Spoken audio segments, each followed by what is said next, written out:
Please be seated.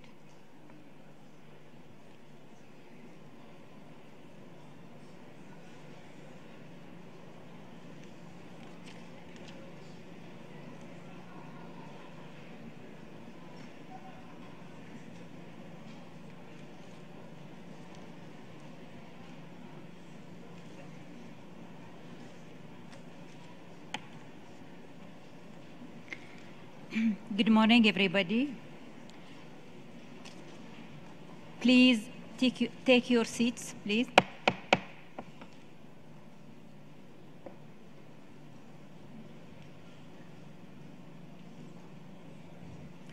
Before proceeding with our working agenda today, I would like to indicate that there was a typing mistake in the numbering of the draft decision adopted yesterday concerning the state of conservation of the site of Japan Meiji Industrial Revolution. In this regard, allow me to confirm that the correct number of the decision adopted is 42,7B 10. Madam the Director, please, you have the floor now to have she has an announcement. Thank you very much, Madam Chair, and good morning to all of you. At the Bureau meeting, there was a discussion presented by the delegation of Azerbaijan to advance the state of conservation report of Pirin, located in Bulgaria, earlier because the delegation would be leaving. As Bulgaria is not yet here, I think, and as proposed by Azerbaijan, we will do it at the beginning of the afternoon. Thank you very much, Madam Chair. Thank you very much. So now we will continue our agenda items. I now invite Mr. Feng Jing to read the list of the cultural properties inscribed on the World Heritage List located in the Asian Pacific region, for which the report are proposed for adoption without discussion. You have the floor. Thank you, Madam Chairperson. A very good morning to you all. Distinguished committee members, the following properties inscribed, cultural heritage properties inscribed on the World Heritage List located in the Asia-Pacific region, for which the draft decision will be adopted without discussion. They are Asian Building Complex in the Wudang Mountains in China, draft decision 42-7B1. Next is the Temple and the Cemetery of Confucius and the Kong Family Maison in Qufu in China, draft decision 42-7B3. And next is Zhejiang Huashan Rock Art Cultural Landscape in China, draft decision 42-7B4. The next site is the Silk Roads, the roads network of Chang'an Tianshan Corridor, located in China, Kazakhstan, and Kyrgyzstan, draft decision 42-7B5. The next site is the archaeological site of Nalanda Mahavihara, Nalanda University at Nalanda, Bihar, India, draft decision 42-7B6. The next site is the hill forts of Rajasthan in India, draft decision number 42-7B7. And the next site is Sangiran Eriman site in Indonesia, draft decision 42-7B8. And next site is the Persian Ghana in the Islamic Republic of Iran, draft decision 42-7B9. The next site is the Pew Asian Cities in Myanmar, draft decision 42-7B11. The next site is Lumbini, the birthplace of the Lord Buddha in Nepal, draft decision 42-7B13. Next site is the rice terraces of the Philippine Cordillera in the Philippines. Draft decision 42-COM 7B15. The next site is the Golden Temple of Dambola in Sri Lanka. Draft decision 42-COM 7B16. Finally, the last site is the Old Town of Gaul and its fortifications in Sri Lanka. Draft decision 42-COM 7B17. Thank you, Madam Chairperson. Thank you very much. Is there any objection or comments? No. No. Sri Lanka? Yeah, Sri Lanka, please.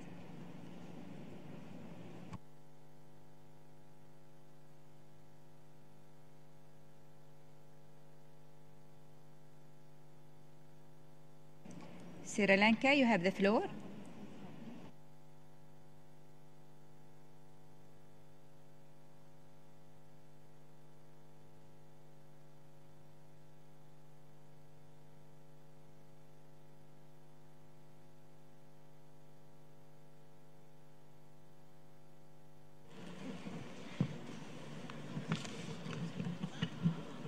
Sorry, Madam Chair. Thank you, Madam Chair. Since Sri Lanka was given the floor for the first time, I would like to congratulate the appointment of Your Excellency as the chairperson of this 42 session, and also would like to thank the Bahrain government for the excellent hospitality extended to all of us. At this point, as such, I would like to mention the current situation relevant to the decision 42-COM 7B16 related to the World Heritage Site of Golden Temple of Dambulla. Since the beginning of June 2018, that is the beginning of this month, with the appointment of the new minister in charge of cultural affairs, the state party has now resolved all misunderstandings with the temple authorities and now commenced all actions in order to conserve all wall paintings, sculptures, and other significant attributes to the property, and site management committee is also now in place and working in close collaboration with all concerned. Since the draft decision states that the time frame given is 1st February 2019, we feel that it is a little bit closer, that we are a little bit in having a problem of attending to this time frame, as it states that state party, if they can't fulfill the obligation, the outstanding, and if there are potential dangers of outstanding universal value, and it will be submitted in the next session to declare as a World Heritage Site in danger. So I would like to request you to consider it and give us time frame till 1st December 2019 to discuss this particular issue in 44th session. Thank you very much. Thank you very much. Is there any other comments? No.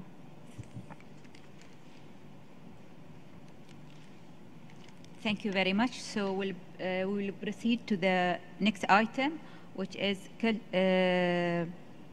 culture, European and North America.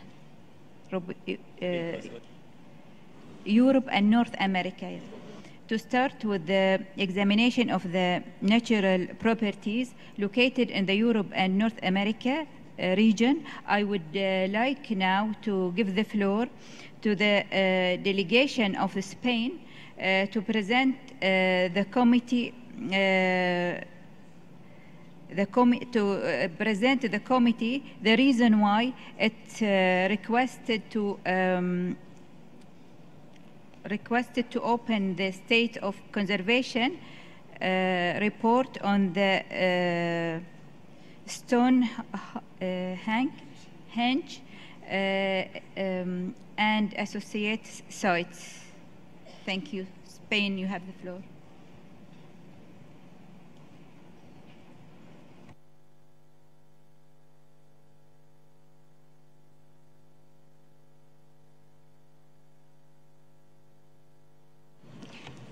Thank you very much, Madam Chair.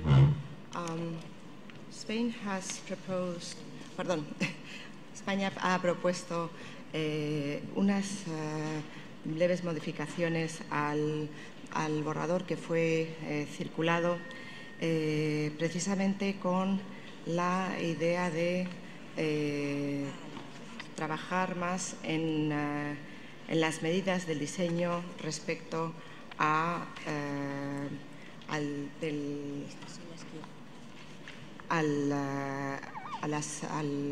túnel que se está realizando para evitar el impacto en el bien. Como bien se sabe, Stonehenge es uno de los sitios patrimonio mundial más emblemáticos y reconocidos, y desde su inscripción en la lista, desde hace más de 30 años, este comité ha expresado su preocupación por los impactos negativos que tienen las actuales carreteras y el tráfico en dicho sitio. El cierre y la eliminación de esas carreteras principales hace 5 años, así como la apertura de un nuevo centro de visitantes, ha permitido mejorar el acceso y la valoración de este paisaje prehistórico excepcional. La carretera actual atraviesa el paisaje desde Londres hasta el sureste de Inglaterra y pasa muy cerca de este sitio. Por lo tanto, es una carretera que tiene una gran contaminación acústica y atmosférica.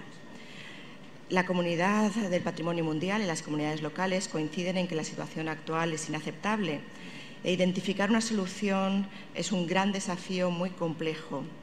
Creemos que ha sido muy importante que el Reino Unido haya invitado al Centro de Patrimonio y a ICOMOS en 3 misiones sucesivas de asesoramiento para, en este diálogo, ayudar a encontrar la mejor solución posible, así como por responder a los informes y realizar una evaluación exhaustiva de impacto patrimonial, cuya metodología se elogia en el informe de la misión. Aunque el informe más reciente de la misión acaba de ser publicado, lo hemos examinado detenidamente y creemos que es muy constructivo y útil. Sin embargo, hay aspectos del proyecto de decisión que consideramos que se podría mejorar. El proyecto insta al Estado parte a explorar alternativas para rodear la localización del sitio, que han sido ya estudiadas por Reino Unido, viendo distintas opciones. Tales rutas alternativas podrían causar, según los estudios realizados, daños ambientales inaceptables o bien no resuelven el tráfico que se intenta hacer con la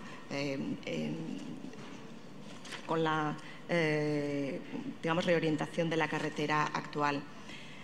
La atención, por lo tanto, debe centrarse en cómo mejorar el diseño del túnel, cómo puede evitarse daños al valor excepcional universal, cómo asegurar el restablecimiento de la tranquilidad y la reconexión de las dos partes del componente del sitio de patrimonio mundial, actualmente dividido por dicha carretera, y mejorar, por tanto, las condiciones para la comunidad local en el área de Stonehenge. Las enmiendas buscan, por lo tanto, alentar al Estado parte a continuar trabajando para lograr estos beneficios. Son muy modestas, brindan asesoramiento útil y constructivo al Reino Unido en sus esfuerzos para ofrecer un modelo satisfactorio para el Estado parte y también para la comunidad del patrimonio mundial. Y si fuera necesario, podríamos dar aportaciones necesarias a estas modificaciones que son muy leves y que con lo que se busca es reducir el impacto que tiene ahora el tráfico y el posible impacto que tuviera la propuesta hecha por Reino Unido en el sitio protegido. Muchísimas gracias, señora presidenta.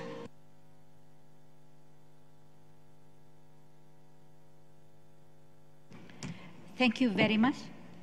And now I give the floor to Mrs. Isabelle Anatole Gabriel, Chef of the Europe and North America Unit at the World Heritage Center, and the advisory bodies to respond to these comments. You have the floor, please.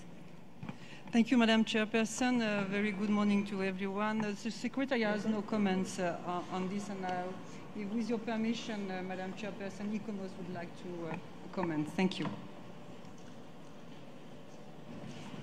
Thank you, Madam Chair. Even amongst the constellation that is the World Heritage List, the Stonehenge property is a shining star, an iconic and globally recognised World Heritage property. But it is more than the Ring of Stones. It is in fact a large megalithic landscape replete with ancient barrows and roots. And the issue before the committee over recent years and subject to the advisory missions relates particularly to the integrity of that entire Stonehenge landscape. ICOMOS acknowledges that the state party has been thorough and serious and has been steadily working on the very complex issues and difficult challenges that arise in providing a solution to the impact of the A303 motorway. And it is true that over recent years the scheme has improved, but it is not yet optimal, and optimal is the appropriate test for this property. ICOMOS acknowledges that the state party has, as requested by the committee, carefully examined the southern F10 bypass and concluded that this is not possible. The most recent mission report nevertheless correctly identifies that in terms of the impact on the outstanding universal value of the property, a bypass would be best. However, if a tunnel is to proceed, then the current design is not in a suitable form to be built, as it still involves intrusive sections of dual carriageway within the property on either side of the tunnel, as shown on the screen. The mission report provides detailed and helpful guidance. The mission report acknowledges that with respect to the eastern portal, if it is to be located close to the boundary of the property, it is in the optimal solution, although well away at much greater cost would provide a better outcome for the OUV. However, with respect to the western portal, there is a large section of cut dual carriageway still proposed, and in the conclusion of the mission report and in the view of ICOMOS, this is not appropriate and further design refinement is required. ICOMOS considers that this process has been productive, but that it needs to continue through that further design process in a continuing the spirit of collaboration that has marked the missions to date, to avoid impact on the integrity of the property, which is of course one of the key pillars of its outstanding universal value. Thank you, Madam Chair. Thank you very much. Is there any other comments? Is there any comments or question or queries? The NGOs, please. Burkina Faso first. Excuse me, Burkina Faso first.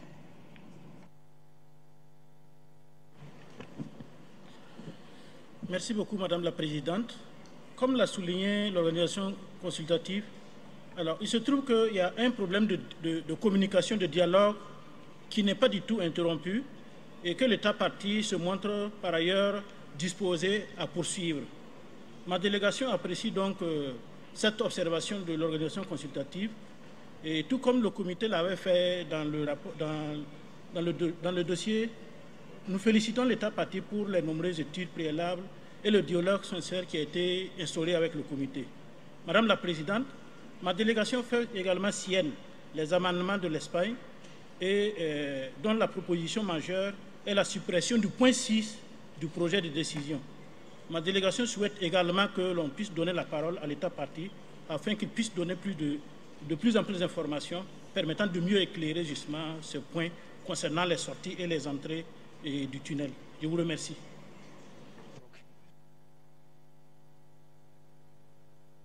Thank you very much. Now the floor is for Brazil. Thank you very much, Madam Chairperson.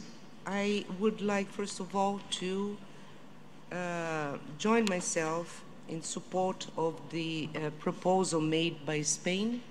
As we understand, the proposals, the amendments proposed are very minor changes to the text, and I think they are also in the spirit of encouraging the state party to continue dialogue with ICOMOS to find the most appropriate solution, which is on the interest of both state party and ICOMOS and to the benefit of safeguarding the site. Thank you. Thank you very much. And now the floor is for Zimbabwe, please.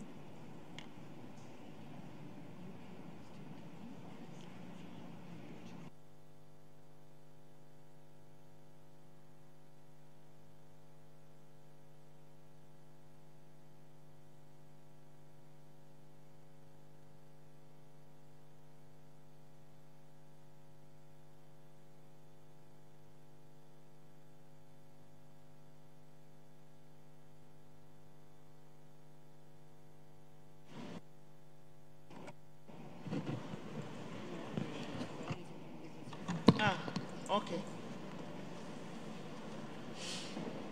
Thank you, Madam Chair.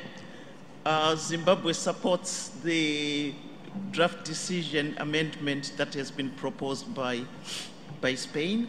We commend the state party for the thorough work that they have done, and we would like to encourage that dialogue with ICOMOS continues in order to find the best alternatives for this highway that is maybe indispensable, but it has to be constructed with advice and support from the advisory bodies. And we also agree that maybe, Madam Chair, please give the state party a chance to explain and give further details. Thank you. Thank you very much. And now I give the floor to Australia, please.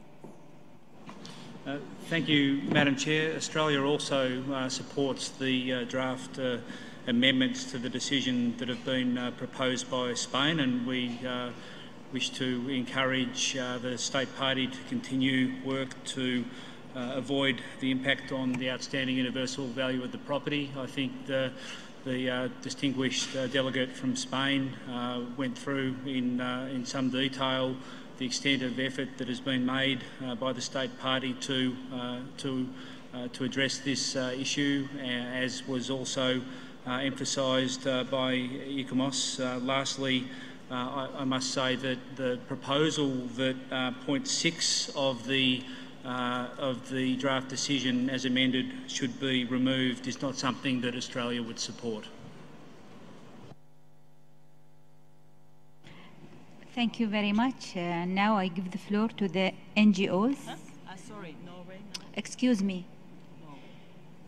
I give the floor first to Norway. Norway, please. Thank you, Madam Chair. Norway also supports the amendment made by Spain, and we have some suggested addition to the amendment that we will come back to when we look at the proposal. Thank you very much. Finally, the NGOs, please. The NGOs.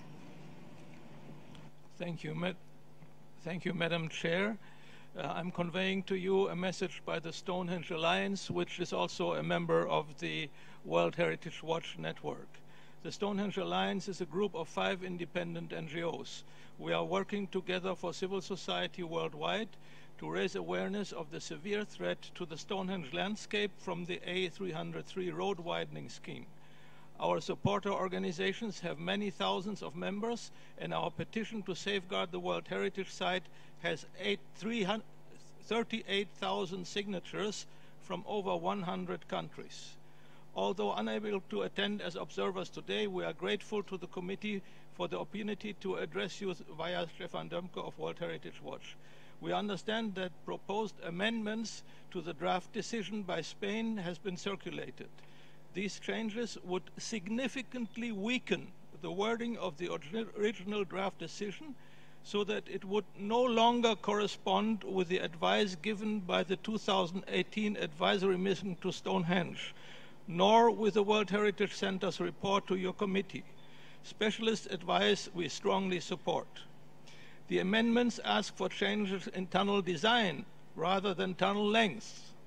But it is the tunnel length that is crucial in protecting the World Heritage Site and its OUV, since both western and eastern dual carriageway cuttings for the tunnel would seriously damage the Stonehenge landscape. Last year, the committee urged the UK government to seek options that would not damage the site's OUV. That advice is endorsed by the recent advisory mission and is also in the original wording of the draft decision. We commend that advice and urge you not to accept the proposed amendments by Spain in their present form. We believe the state party should be advised not to proceed with the current length of tunnel and to explore other options which would not damage the property and its OUV. Thank you very much, Madam Chair. Thank you very much. Now the UK. And now I give the floor to the UK.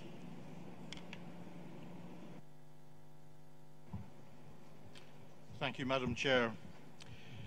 As this is the first time I've taken the floor, I'd like to say that the Government of the United Kingdom would like to express our warmest appreciation to the Kingdom of Bahrain for its generous hospitality and for organising this meeting in such an efficient manner.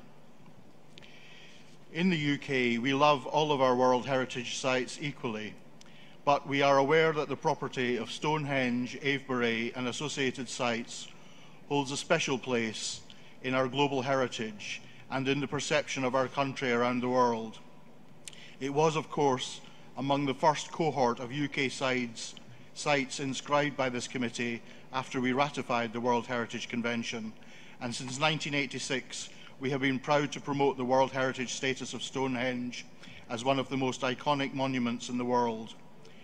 We are highly conscious that we are only the temporary stewards of a site which has stood for 5,000 years, and we know we carry a solemn responsibility to pass it on to future generations in the best possible condition, with its OUV not just protected, but enhanced.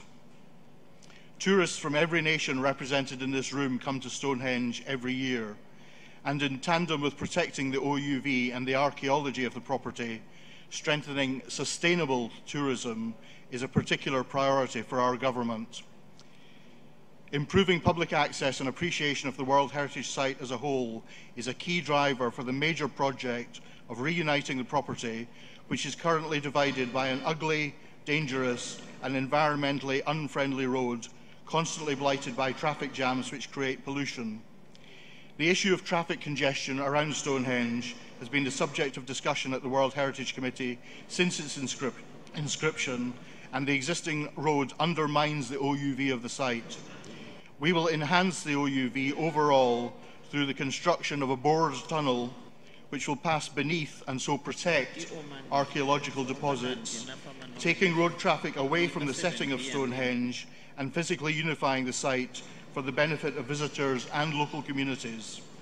We have pursued a thorough public consultation on this project, investigated many options, and have listened carefully to local, national and international stakeholders, including archaeologists, the academic and scientific community, local communities and civil society. The UK is particularly grateful for the advice and expertise of the World Heritage Centre and ICOMOS, who have been generous with their time through 3 advisory missions, which have greatly helped to shape our plans for reuniting the property. We will continue that dialogue and to be steered by their advice and that of the committee as set out in the draft decision. We believe that by focusing on the design of the tunnel rather than its length, the decision better reflects the importance of minimising the impact on OUV. We understand why some commentators focus on the length of the tunnel, but to do so in isolation ignores the topography of the site. The natural slopes in the landscape offer us the scope to minimise the visibility and auditory impact of the tunnel and, crucially, avoid damaging the archaeology in line with the findings of the heritage impact assessments.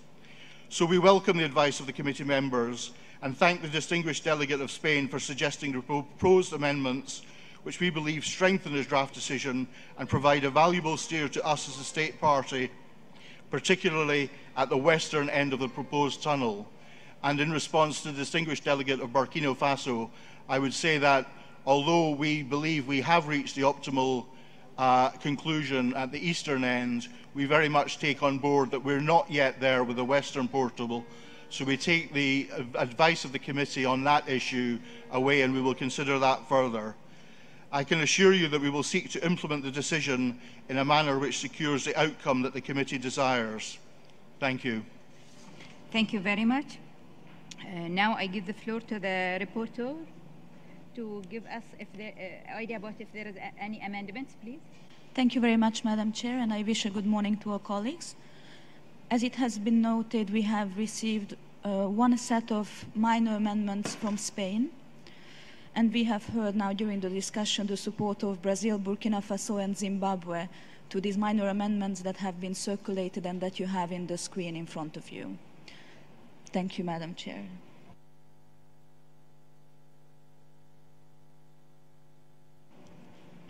Thank you very much. Hungary, please.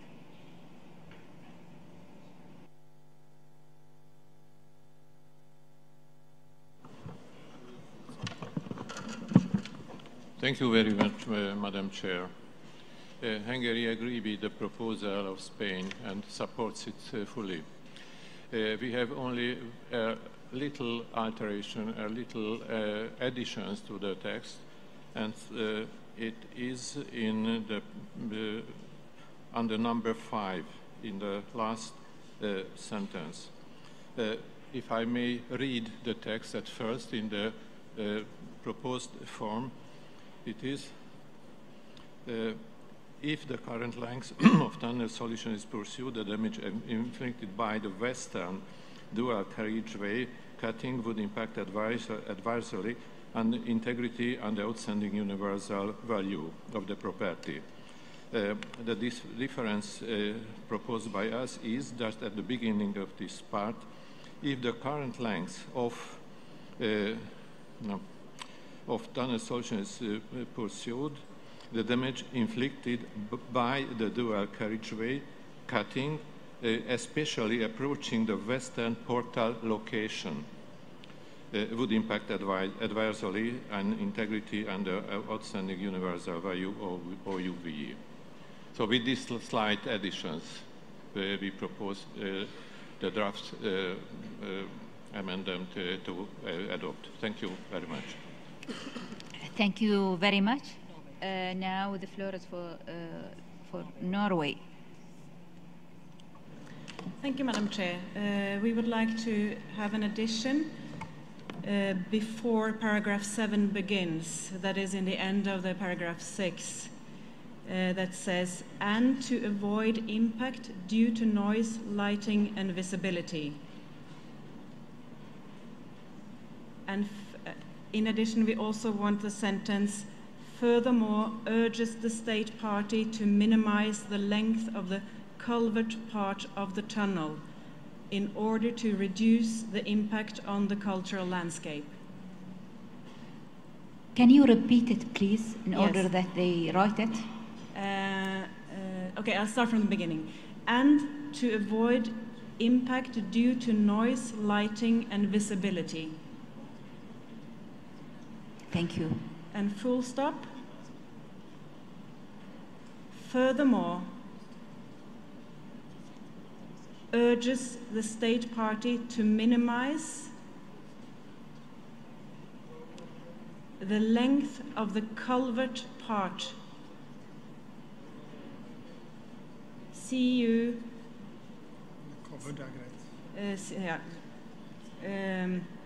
part, the culvert part of the tunnel, comma,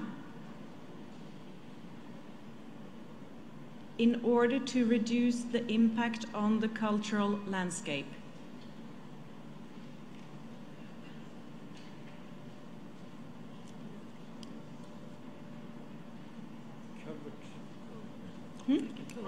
Thank you very much.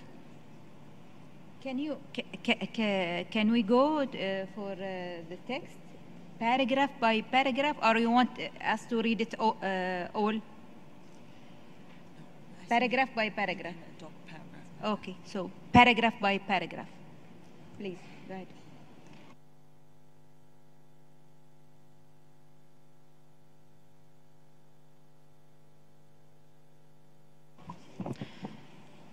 Thank you very Australia, much, please.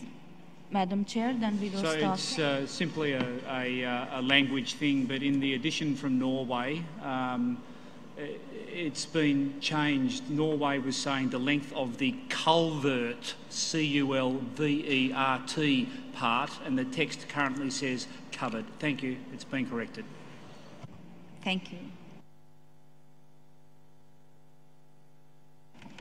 Thank you, Madam Chair. So I will now proceed to read the proposed draft paragraph by paragraph.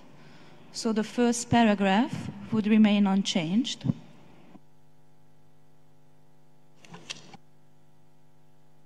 Can we adopt it? Yes? Thank you. Then paragraph 2 would also remain unchanged.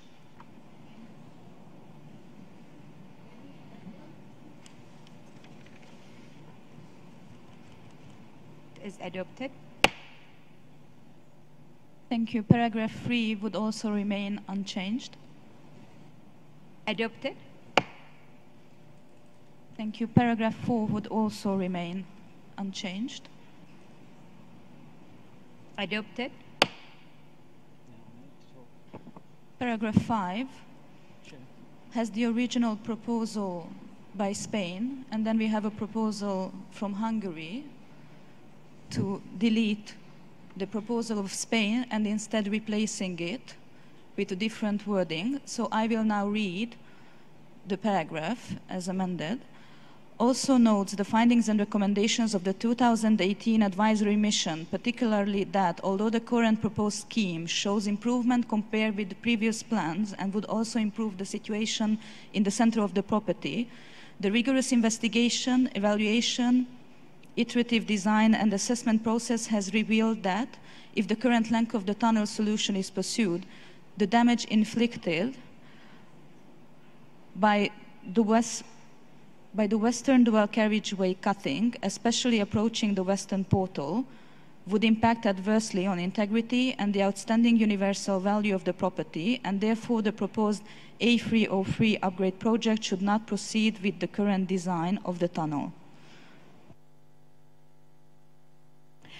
I think ECOMOS, they have comments. Thank you, Madam Chair. I think it might assist the committee if, for ICOMOS to highlight that paragraph 5 is actually a paraphrase, a summary of the mission report findings. And therefore, I just highlight that the amendments proposed by both Spain and Hungary change the paragraph so that it is not consistent with the mission report findings.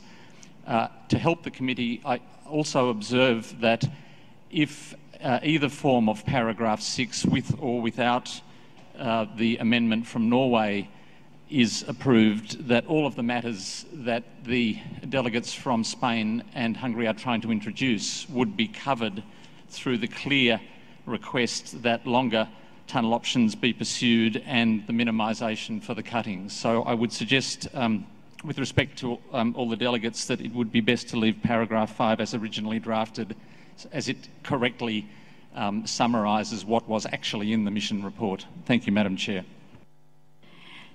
Thank you very much. I give the floor to Spain, please.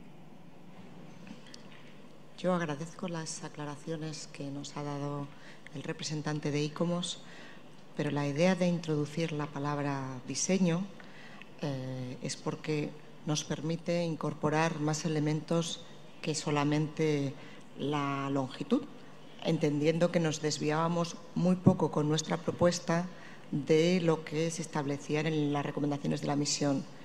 Diseño incluye también, o puede incluir también, longitud, pero además otros elementos que pueden contribuir a mitigar los impactos de este túnel. Respecto a las incorporaciones que ha hecho Hungría, prefiero que sea la delegación de Hungría la que explique el porqué, pero nuestra idea era, sin desmarcarnos de lo establecido por la misión del 2018, permitir una mayor flexibilidad para poder tener una mayor protección del valor universal en ese continuo diálogo con las autoridades competentes británicas, ICOMOS y el Centro de Patrimonio. Muchas gracias. Thank you very much. Now I give the floor to Australia, please. Thank you, Chair. I'm sorry to intervene again, but having just heard the observations from ICOMOS, I do think that the observation is a correct one because the paragraph 5 as originally constructed is a direct quote from the mission report, and we as a committee cannot change what the mission has said to us. It is the advice of the mission captured in the document. The ICOMOS representative also then made the observation that in paragraph 6, as it's currently drafted, it does have some very clear guidance to the state party about the committee's expectations as to how it would approach the task of redesigning the carriageway so that it minimises the impact on outstanding universal value. And within that, there is plenty of scope to look at tunnel length and other design options so as to remove the impact on the cultural landscape. So I would like to suggest, therefore, that we not change the text of paragraph 5. Thank you very much. So what do you think? Do you like to keep the text as it is? Is there any objection? Hungary? Hungary, please. Thank you very much, Madam Chair. Only one sentence. As the distinguished delegate of the United Kingdom emphasized as well, the big problem is on the western side of the tunnel. And therefore we keep our amendments or additions underlining the fact that the big problem, the greatest issue is at the western side of this tunnel. So I would like to suggest to keep our suggestion or addition as given. Thank you. Thank you. Bosnia, please. Madam Chairman, we like to suggest to simplify this text because using just design in the paragraph 5 will be enough, and they will solve problem what is mentioning under 6, because this decision is going in so many details. This will be shown by design, not discussed now is the western exit entrance, etc., because design should show this under recommendation of ICOMOS mission. Should be offered new design and not necessary to go in detail in this decision here to write. Thank you. Thank you very much. Australia, again, you have the floor, please. Thank you, Chair. I really do need to again say that it's not the prerogative of the committee to change the statement of the advice that's been given to the committee by the mission report. But I also hear Hungary's concern to ensure that the committee's particular worry about the Western portal is captured by the committee. Therefore, I am going to suggest that we insert a new 6, and it would be notes with concern the impacts of the current design on the western end of the portal. And if that was acceptable to the committee or something in similar form, then paragraph 5 could be left unedited. Thank you very much. Kuwait, please. Thank you, Madam Chair. We agree with the Australian suggestion if paragraph 5 is taken from a report, and should that not be changed at all and kept as is. And their other suggestion, 6, it will even cover, the concern of the other from Spain regarding the current design. And also we have that in number 7, the design is being mentioned again, so that the concern about the design is being covered in number 6 and 7, but we think that the report should be stated as well as the original from ICOMOS. Thank you. Thank you very much. Cuba, please. Gracias, señora presidenta. Entendemos el análisis profundo que se está realizando con relación al sitio y realmente creo que en el 5 están coincidiendo 2 puntos. En primer lugar, la valoración con relación a este informe, que ciertamente habría que respetar la esencia de lo que plantea, pero a su vez yo creo que estamos hablando de un proyecto de decisión de este comité en el cual admitiría, ya sea a partir de las modificaciones posteriores realizadas por España o en un nuevo párrafo, pero la idea de dar la flexibilidad que plantea la propuesta de España, particularmente con relación a que el término diseño admite todo ese análisis, estaríamos de acuerdo con ello. Gracias. Thank you very much. Now, Norway, please. Norway. Thank you, Madam Chair. We support the suggestion made by Australia and Kuwait that we leave the paragraph 5 as it was and then insert the new paragraph 6, and then 7 explains what the committee wants the state party to do. Thank you. Thank you. Spain, please.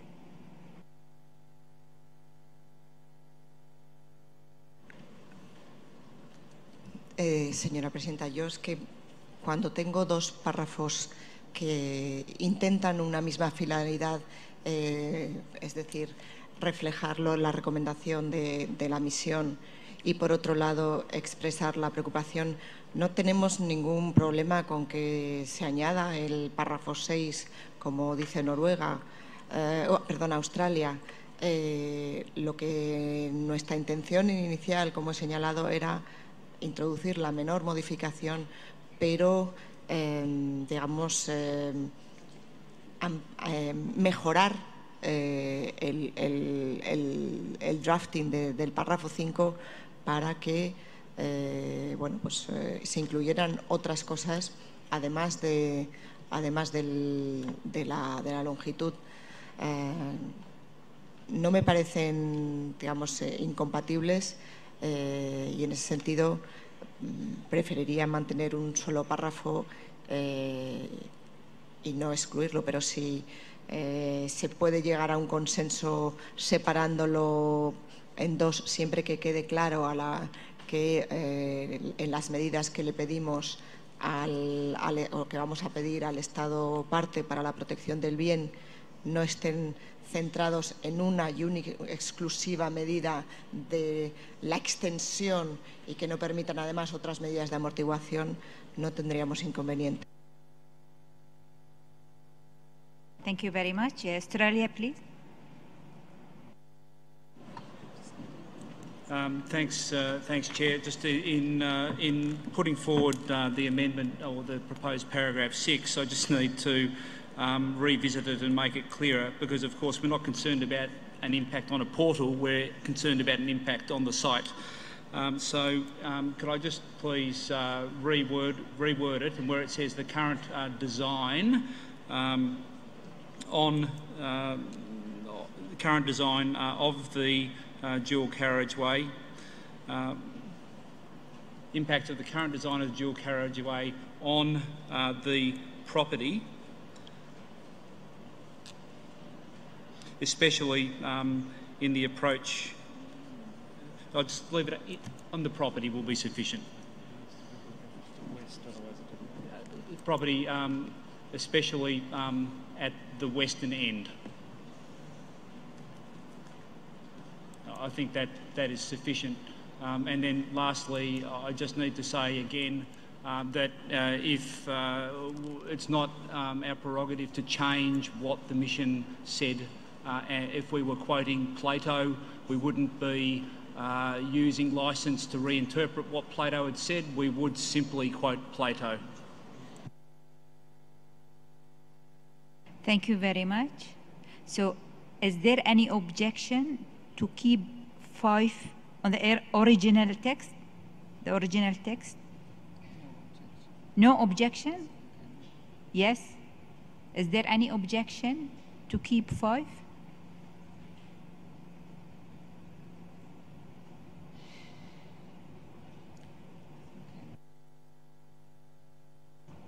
Can we adopt it as original after your consent? Thank you. As adopted. Now, the new paragraph 6. Please, the reporter. Thank you, Madam Chair. So we have a new proposed paragraph 6 by Australia and supported by Kuwait and Norway, and it would read, notes with concern the impacts of the current design of the dual carriageway on the property, comma, especially at the western end of the portal.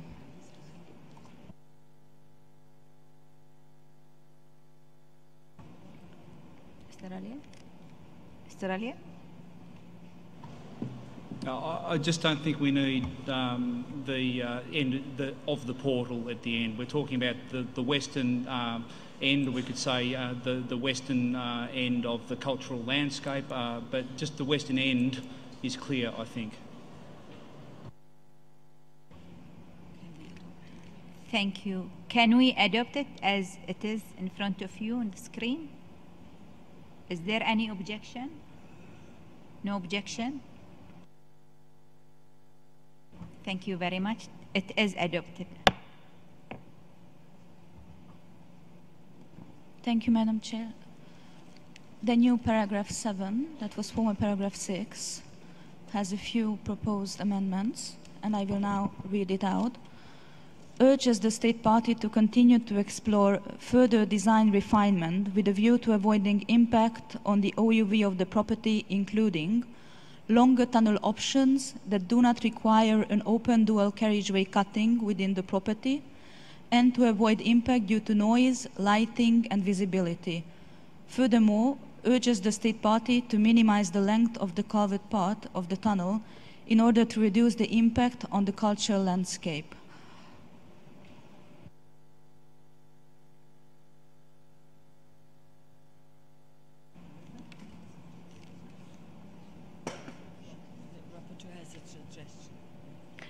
Thank you. If I just make a suggestion to put the second part of what Norway suggested, the part that begins with furthermore urges the state party, yes, to put it as a new, well, it was supposed to be A, B.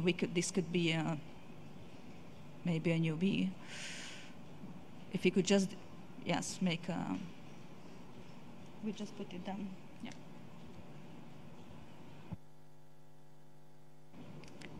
Okay, Norway, you have the floor.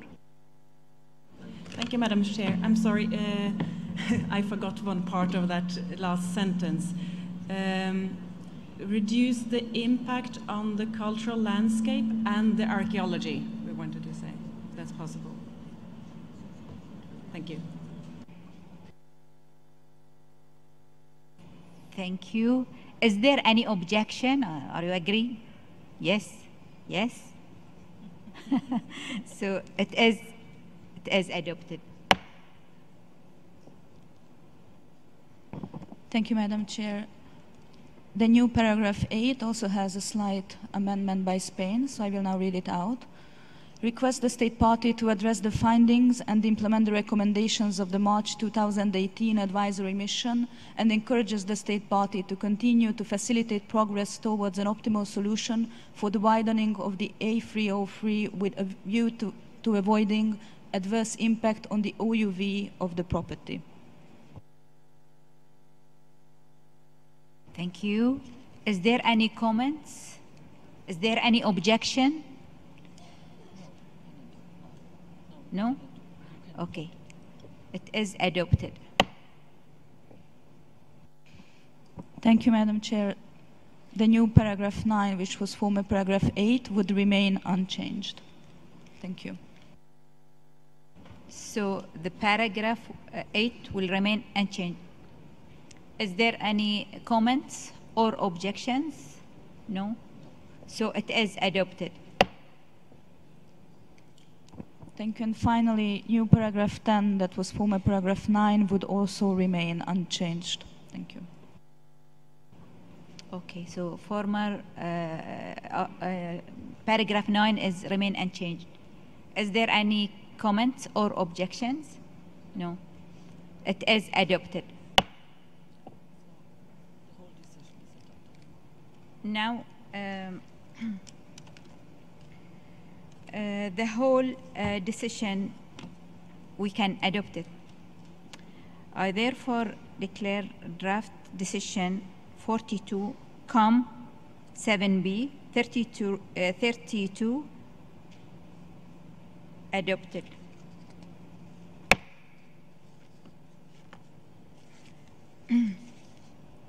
I now invite Mrs. Anatole Gabriel to read the list of the properties for which the report are proposed for adoption without discussion. Please, you have the floor. Merci Madame la Présidente. Les biens qui sont proposés pour adoption au comité sans discussion dans la région Europe et Amérique du Nord sont les suivants. L'œuvre architecturale de Le Corbusier, une contribution exceptionnelle au mouvement moderne, Argentine, Belgique, France, Allemagne, Inde, Japon, Suisse. Cimetière de tombes médiévales Stechi, la Bosnie-Herzégovine, Croatie, Monténégro, Serbie. Vieille ville de Dubrovnik, Croatie. Centre historique de Prague, Tchéquie. Coteaux, maisons et caves de Champagne, France. Climat du vignoble de Bourgogne, France. Monument historique de Mesreta, Géorgie. Isthme de Courlande, Lituanie et Fédération de Russie. Contrées naturelles et culturaux historiques de Kotor, Monténégro. Auschwitz-Birkenau, camp allemand de concentration et d'extermination 1940-1945, Pologne. Kiji-Pogost, Fédération de Russie. Ensemble historique, culturel et naturel des îles Solovski, Fédération de Russie. Site archéologique d'Ani, Turquie. Zone historique d'Istanbul, Turquie. Merci Madame la Présidente. Thank you very much. Now, is there any objection from the committee on the state of the conservation report? If there is no objection, we can adopt it.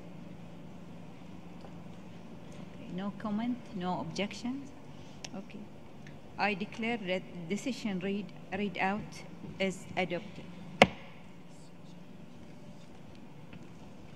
NGOs, okay. Now, okay, I give the floor to the NGOs, please. NGOs.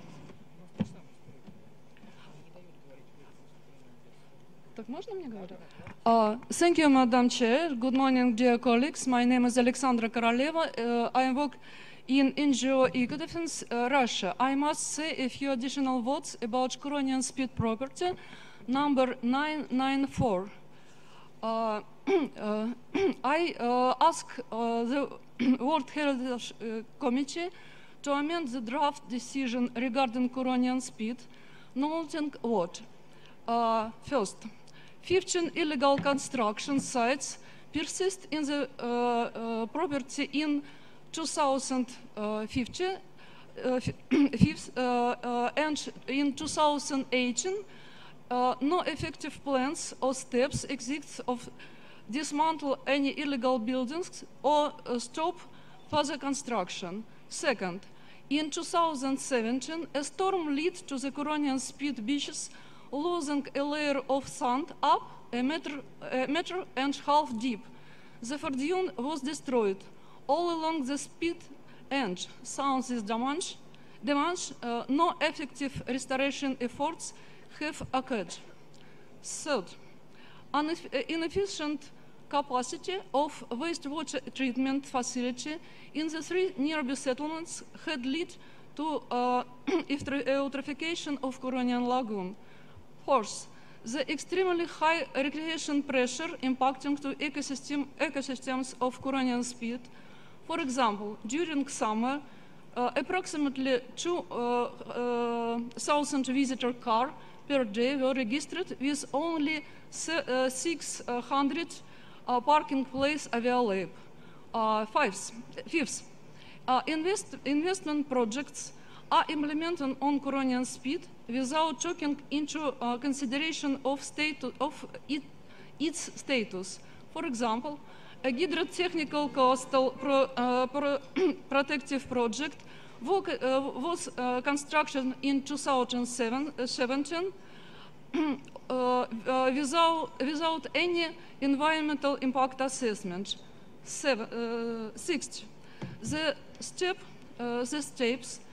steps taken by Administration of National Park and Ministry of Natural Resources of Russian Federation are ineffective and don't addresses to problems treating of outstanding universal value of the property. Thank you. Thank you very much.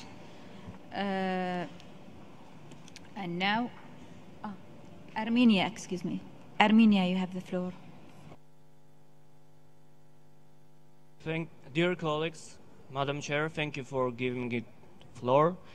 Referring to the decision 40.com 8B28 and draft decision 42.com 7B30 on the state of conservation report submitted by the state for the archaeological site of Ani, delegation of Armenia stresses its concern with regards to the actions undertaken by the state party for the implementation of the 2016 decision 40.com 8B28. Inter alia points 4B and 4E.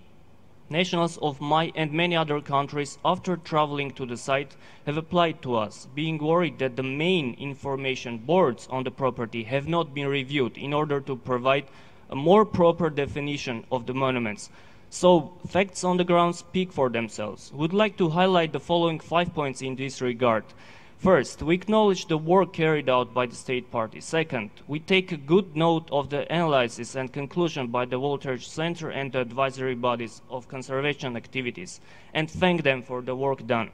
Third, we fully support the Voltage Center's and advisory bodies' specific remark, that is, the completion of the landscape project will improve the site presentation, while the state party has revised information boards to provide a more comprehensive overview, including information about the Armenian cultural history of Ani in the post-1918 period. Details of the changes made have not been provided, but this should be continued in future site presentation activities.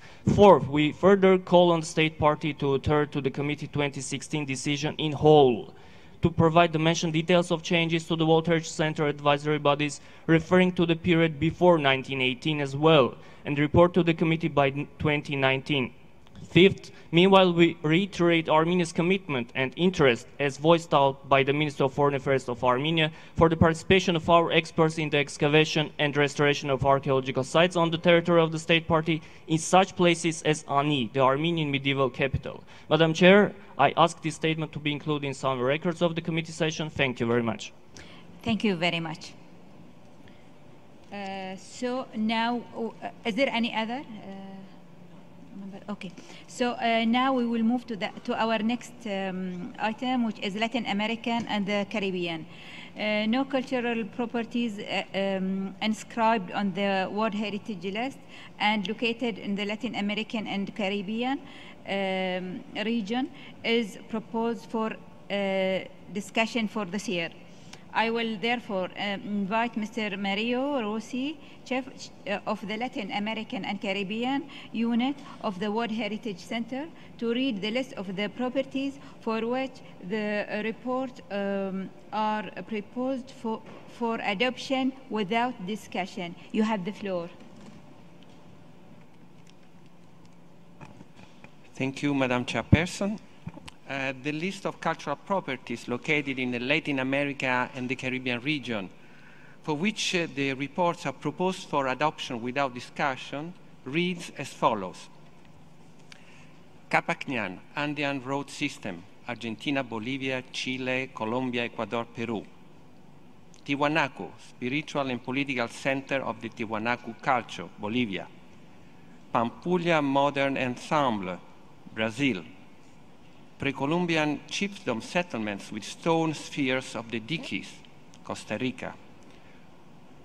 Colonial city of Santo Domingo, Dominican Republic. City of Quito, Ecuador. National Historic Park, Citadel Sans Souci Ramire, Haiti. Historic Center of Puebla, Mexico. Historic Center of the city of Arequipa, Peru. And finally, Madam Chairperson, Historic Inner City of Paramaribo, Suriname. Thank you. Thank you very much. Is there any objection from the committee on the state of conservation report? Is there any objections? No, thank you very much. I declare the decision read out as adopted. Is there any comments or questions? Nothing, thank you very much. So we'll go to the next item, which is related to Africa. I start with the examination of the cultural properties located in Africa region. I would like now to give the floor to the delegation of the Hungary to present to the committee the reason why it requested to open the state of conservation report on the lower valley of the Omo in Ethiopia. This is Ethiopia. Thank you, Madam Chair. Thank you. The Hungarian delegation understood information that had been submitted with regards to the lower valley of the Omo in Ethiopia, particularly the approved heritage impact assessment report on the property at the committee's 40th session. In the actual report of ICOMOS on this property, it is once again recommended to include the lower valley of the Omo World Heritage Site in the strategic environmental assessment of the Lake Turkana National Parks in Kenya. We have a different view on this issue, since this is not the lower valley of the Omo is not a transboundary property. Indeed, we are talking about two distinct sites located on the territory of two different state parties with different outstanding universal values inscribed on the World Heritage List based on different criteria. As we have both sides up for discussion during this session, we believe it to be more appropriate to address the issues pertaining to Lake Turkana National Parks under that item, as has done the committee during its last year's session. We also believe that this decision should be clearly focused on the lower valley of the Omo World Heritage Site. That is why we propose not to include paragraph 7 in the decision. The Hungarian delegation was also aware of the recent submissions made by the state party, including a map that shows the property and the development project, and also the distance between the two activities, which the committee appreciated during its 40th session. Hungary asked that Ethiopia be given an opportunity to provide additional information and to clarify what additional steps were being made to ensure compliance with the recommendations. Africa is one of the global priorities of UNESCO, and thus the committee should further encourage and support African countries with regard to their conservation efforts. Achieving balance between development and conservation is a very difficult task for all the state parties, and we wish to commend the efforts of Ethiopia in this regard. Thank you, Madam Chair. Thank you very much. Now I give the floor to Ethiopia, please. Yes, he's here.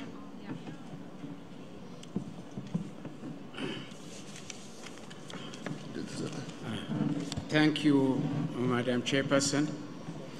I would also like to thank Hungary. As I am taking the floor for the first time, I would like to congratulate you on your election as Chairperson. I also thank the Kingdom of Bahrain for their hospitality and the warm welcome accorded to my delegation since your arrival to this beautiful city of Manama, and also express our appreciation to you, Madam Chairperson, for the effective manner in which you are steering the session.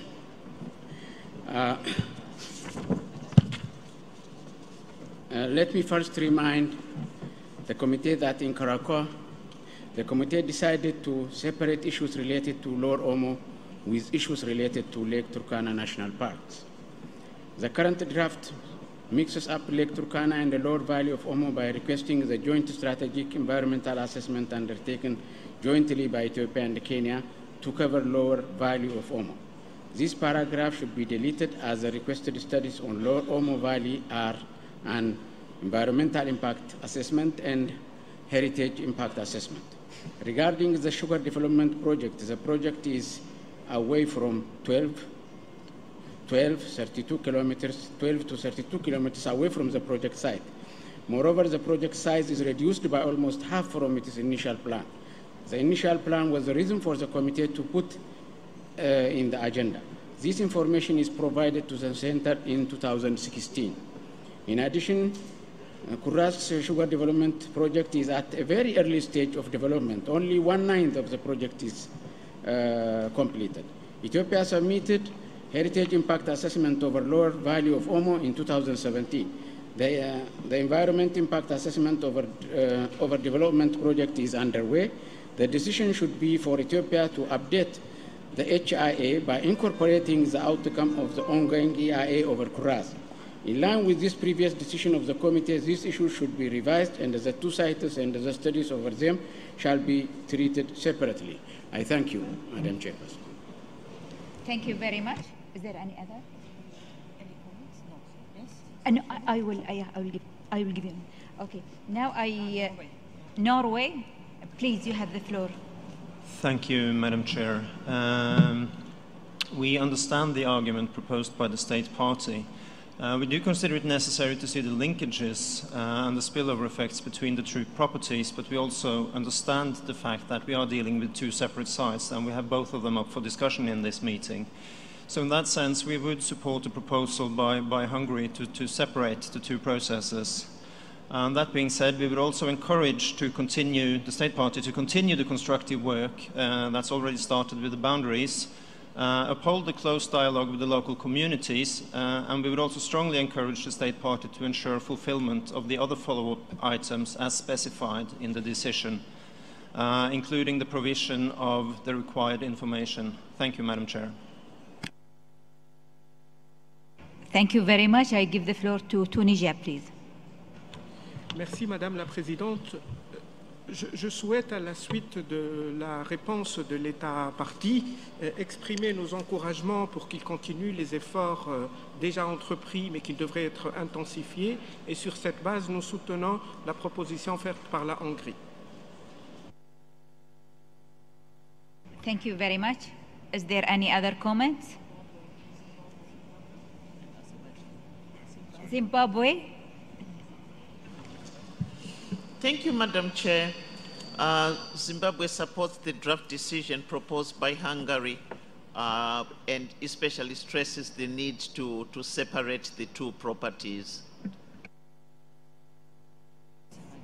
Thank you very much. Azerbaijan, please. Thank you, Madam Chair. My delegation also would like to join the previous speakers in supporting the draft decision proposed by Hungary, while recognizing that these two properties are not linked to each other, so there should be the reference to the Lake Turkana should be deleted from the decision. Thank you. Thank you very much. Tanzania, please. Madam Chair, the United Republic of Tanzania commends the State Party of Ethiopia for its commitment to protect and conserve the lower Omo Valley. Tanzania also commends the World Health Center Advisory Body for a detailed draft decision. Tanzania takes note of the concern raised in the decision, but also acknowledge that the State Party has already submitted clarification on the issue related to the size of Kuraz sugar development and the scope of the development around the project. Madam Chair, the delegation of Tanzania encouraged the State Party to continue with the preparation of the environmental impact assessment suggested by the advisory body. Thank you very much. Thank you very much. Kuwait, please. Thank you, Madam Chair. The delegation of Kuwait also support the draft submitted by Hungary, since the two sites are different in different locations, so we support their suggestion. Thank you. Thank you very much. Brazil, please. Thank you, Madam Chair. As the present draft decision is very similar to that of the contiguous sites of Iguazu and Iguazu in Brazil and Argentina, Brazil supports Hungary's position in regards to the fact that the site is not a transboundary site between Ethiopia and Kenya, but separate sites. If there is any influence between the sites, Brazil is of the opinion that these differences must be resolved through bilateral negotiations. Thank you, Madam Chair. Thank you very much. Bosnia, please. Merci beaucoup, Madame la Présidente. La Bosnie-Herzégovine se félicite des efforts de l'État parti. Nous invitons par conséquent l'État parti à continuer dans cette direction et aussi, par conséquent, nous soutenons aussi la proposition hongroise. Merci. Thank you very much. Now I give the floor to China. Thank you, Madam Chairperson. China would like to join Zimbabwe, Azerbaijan, and in support of Hungary's proposal. Thank you. Thank you. Now the floor is for Uganda. Thank you, Madam Chair.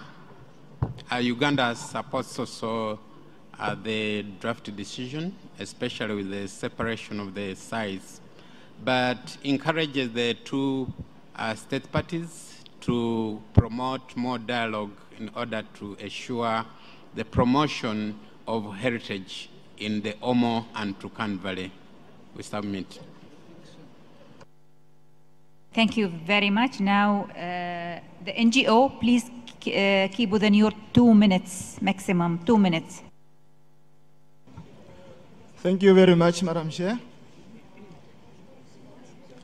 On behalf of the Indigenous Peoples Forum on World Heritage, we want to draw your attention to hardships of many local communities in the lower valley of the Omo River in Ethiopia, who are impacted both by large reservoir construction upstream and massive sugar plantations near the site. The indigenous peoples in adjacent part of the same Omo Turkana Basin in Kenya are impacted by the same developments. Therefore, we believe that conducting a strategic environmental and social impact assessment is a fundamental precondition and also a requirement in accordance with the UN Declaration on the Rights of Indigenous Peoples, which requires such assessments and the free, prior, and informed consent for such large investments that will have an impact on indigenous peoples. The World Heritage Sustainable Development Policy, as well as the UNESCO policy on indigenous peoples, requires a rights-based approach, and this is clearly one of them. It is also a condition for the preservation of the outstanding universal values of those sites, as well as livelihoods of communities populating the area, which are facing multiple interrelated development impacts. We therefore ask you to reinforce your draft decision on prescribing the basin-wide strategic environmental assessment for Omo Turkana Basin. Thank you. Thank you very much. Thank you very much. The floor is now for Angola, please. Angola. Merci, Madame la Présidente. Comme nous insistons sur les dialogues entre pas seulement les organisations consultatives et les États partis, mais également entre les États partis, nous pensons qu'il s'agit bien là d'un cas tout à fait important. Nous parlons de deux pays frères qui sont dans la même sous-région orientale de l'Afrique. Donc nous encourageons donc les deux États partis à continuer les dialogues pour sauvegarder ces biens et également aider les populations à pouvoir en bénéficier. Donc sur ces notes, nous appuyons donc la proposition faite par la Hongrie. Merci. Thank you very much. And now the floor is for Cuba. Gracias, señora Presidenta. Nuestra delegación también desea sumarse a los comentarios que ya han realizado algunas de las delegaciones que nos han precedido. También contribuimos a la importancia del diálogo, o sea, en nuestro debate hemos reiterado esto en varias ocasiones, sobre todo cuando se trata de lugares que tienen carácter transfronterizos o implican a uno o más de dos Estados miembros. También nuestra delegación está de acuerdo y se suma a las enmiendas que ha presentado la delegación de Hungría. Muchas gracias. Thank you very much. Is there any other comments? Any inquiry? Now I give the floor to our reporters. You want to say something? Yeah. Oh, please. You have the ECOMOS or? Okay, please. You have the floor. Okay. Thank you, Madam Chairperson. We thank all the state parties for the interventions and also the points of concern that has been raised. We have had quite a lengthy discussion also with the state party of Ethiopia. While we understand the concern raised, particularly in the draft, in the comment raised by Hungary, we would like very much to highlight that, as we can see, if we can have the map back again into the screen, please, we can see that the map provided by the state party clearly demonstrates the hydrological link between the region of Lower Omo Valley and Lake Turkana in the part of Ethiopia, because Lake Turkana is comprised of, it is a transboundary geographical, we are not talking about regarding the World Heritage List, but as a geographical location, it is split into two parts.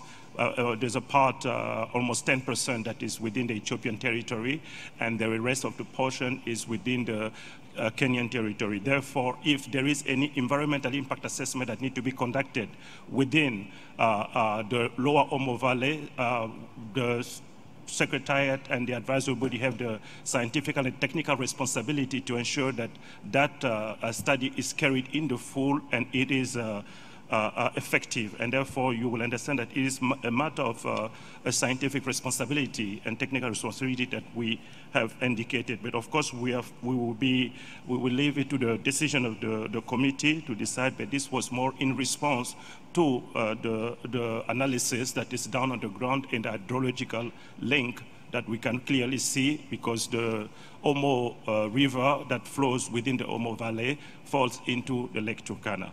If you may allow, Chairperson, I will let also the ECOMOS to provide further clarification. Thank you. Please.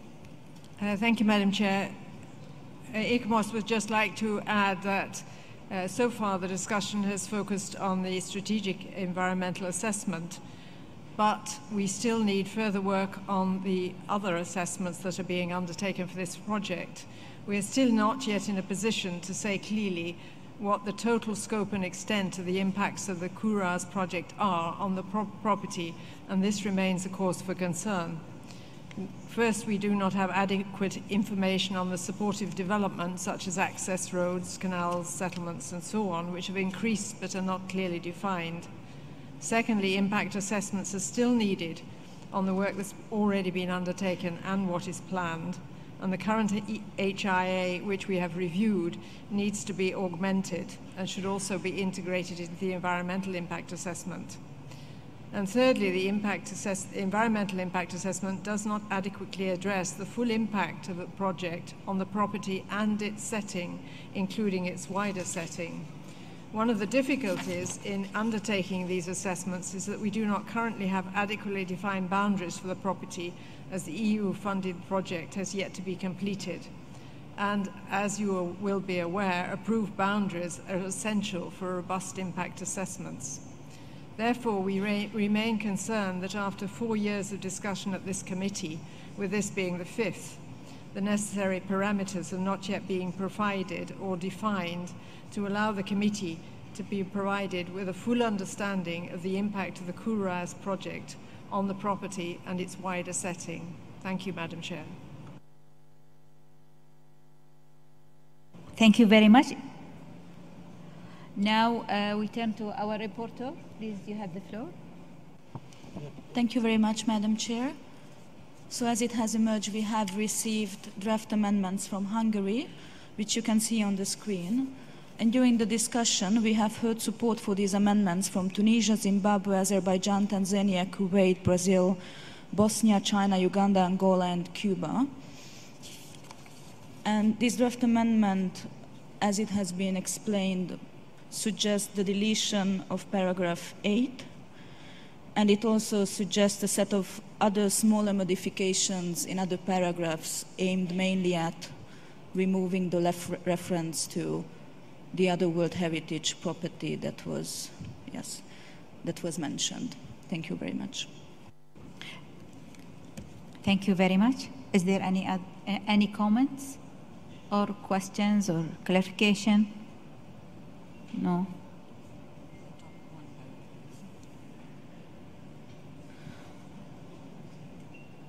So we adopt the decision draft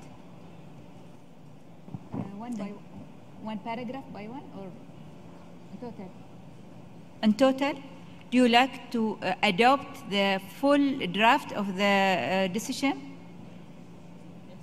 Yes. So therefore, I declare draft decision 42.7b 44 adopted. And now we turn again to Africa, Lamu Old Town. I will now give the floor to Mr. Edmond Mukala to present the next report. Thank you. Thank you, Madam Chairperson. The report can be found, the report on Lamu Old Town, Kenya, can be found in document WHC 1842.7b ad on page 39 in both English and French versions. Pending clearance from the joint reactive monitoring mission requested by the committee, a joint UNESCO ICOMOS ICROM advisory mission was dispatched to Nairobi in January 2018 to meet with Kenyan authorities and the local stakeholders. In the State of Conservation report submitted in February 2018, the state party indicated that a number of documents were under preparation and that they will be finalized following the advisory mission. This includes the Memorandum of Understanding between the Lamu Port South Sudan Ethiopian Transport LAPSET Authority and the National Museums of Kenya, the Master Plan for the Lamu Metropolis, the revised management plan, and the revised LAPSET SCA with the HIA, and a specific chapter on the potential impact on OUV and related mitigation measures. The state party welcomed the recommendation of the advisory mission to fully integrate the recommendation of the heritage impact assessment in the report. Also, the state party acknowledged the potential threats from the LAPSET project to the conservation of cultural and other heritage, and reiterated the pledge of the LAPSET authority not to implement projects within the Lamu archipelago. In light of the mission's conclusions that the large-scale LAPSET will have profound negative impact on the setting of the property, the state party should also develop and implement adequate planning and mitigation measures and sufficiently strong monitoring system. Moreover, to protect Lamu's immediate and wider setting, the mission proposed that the state party consider the buffer zone and accompanying development controls and building regulations as requested by the committee in past decisions. The mission therefore recommends that the state party submit to the World Heritage Center a proposal for a minor boundary modification. Lastly, it is recommended that the committee request the state party to invite a reactive monitoring mission as soon as the security situation allows. The draft decision for this property can be found in Working Document 7B ad on page 41 and 42 for both English and French version. I turn now to my colleagues of ICOMOS for additional comments. Thank you, Madam Chairperson. Thank you very much. Please go ahead. Thank you, Madam Chair. ICOMOS welcomes the commitment of the LAPSET Corridor Development Authority not to carry out work directly in the Lamu archipelago, but it remains concerned that the potential for indirect impacts from pollution, from the coal plant, from supplementary developments, and on the overall urban landscape of the property and its cultural structures. The Lamu property must be strengthened to resist adverse change through better protection of the immediate and wider setting of the property through the enlarged buffer zone, as requested by the committee on several occasions, and through strengthened development control measures. The outstanding universal value of the property acknowledges that Lamu has maintained its distinctive social and cultural integrity. Mechanisms also need to be defined to ensure that that integrity avoids cultural disintegration or complete gentrification, or is overwhelmed by tourist measures. This is a massive project that could have massive impacts unless there is a much clearer assessment of precisely how it will impact on the property and its social structures, and what mitigation measures might be needed to deflect and minimize those impacts. Thank you, Madam Chair. Thank you very much. Is there any comments? I think Norway. Norway, please, you have the floor. Thank you, Madam Chair. We deeply appreciate the fact that the State Party acknowledges the potential threats from the LAPSET project, and we thank Kenya for its strong efforts to respond to the committee's decisions. Norway has further concerns for the environmental impacts of this project, but also for the factors affecting Lamu Town itself, which are not directly related to the LAPSET project. We also take note with concern of the fact that other significant Swahili cultural heritage sites are facing serious challenges.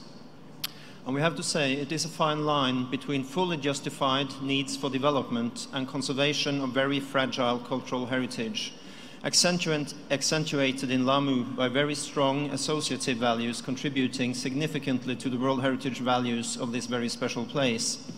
We are concerned about the obvious negative impact on the setting of the property and a strong push for secondary development not part of the LAPSET project, which undoubtedly will be directed towards the State Party and intensify the tensions between conservation and development.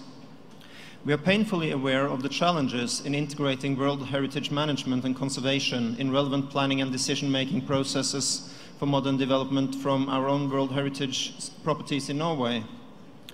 We strongly encourage the State Party to continue its committed efforts in safeguarding Lamu, following international best practice, putting in place the necessary mechanisms for planning and development controls in line with paragraphs 98 and 104 of the operational guidelines, and provide the requested information to the World Heritage Centre. We therefore support the draft decision, and we can accept the amendments as presented by the distinguished delegate of Tanzania. Thank you, Madam Chair.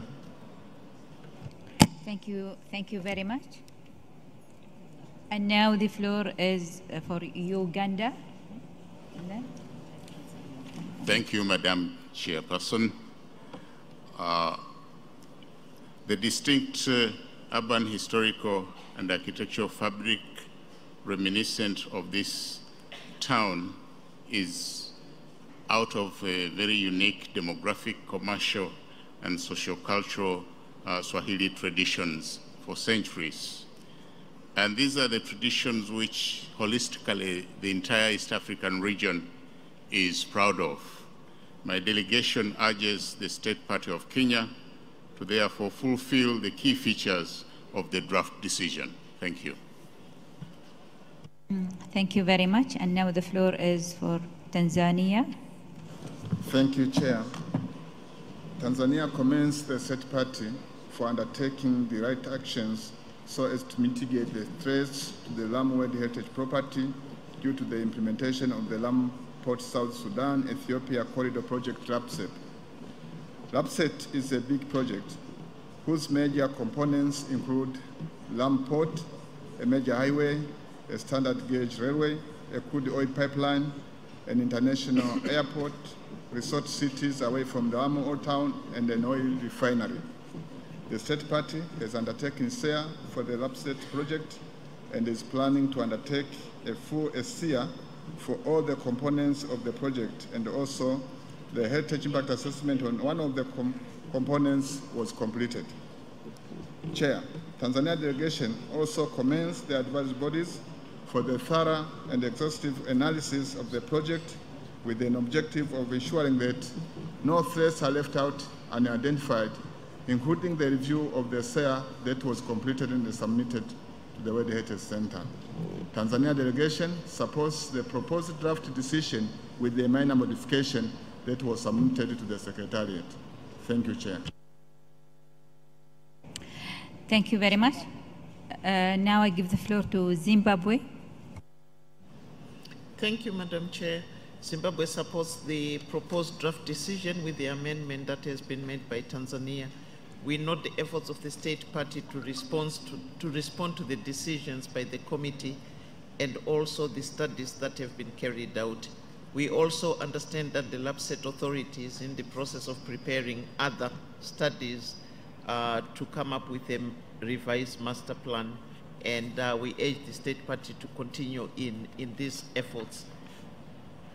We also agree with the observation by ICOMOS that the State Party should carry out additional studies to ascertain the effects of pollution from coal power, as well as from coal power plant which is planned in the vicinity of the property on the fragile coral stone and the buildings of Old Town, and other impacts and attributes that may affect the OUV of the property. Thank you.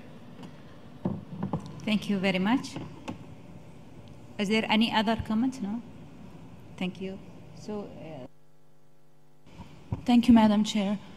We have received one amendment from Tanzania, which you can now see on the screen. It would be in paragraph 6, if we can scroll down. Thank you. Removing a reference to another World Heritage site. Thank you very much.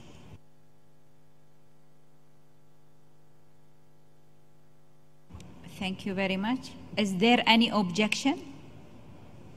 No.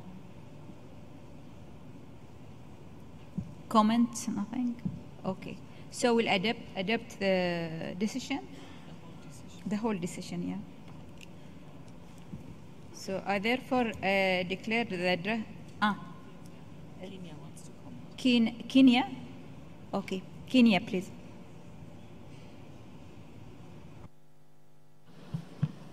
Madam President, I wish to draw your attention to several issues that have been raised regarding LAPSET and to make the following comments. This is a grant project which is being implemented in phases. Some components may not be implemented within the next 10 years. The SEER that was carried out on LAPSET covered the broad areas of heritage and potentially may be affected along the LAPSET route. Other studies are currently planned to be undertaken on specific projects.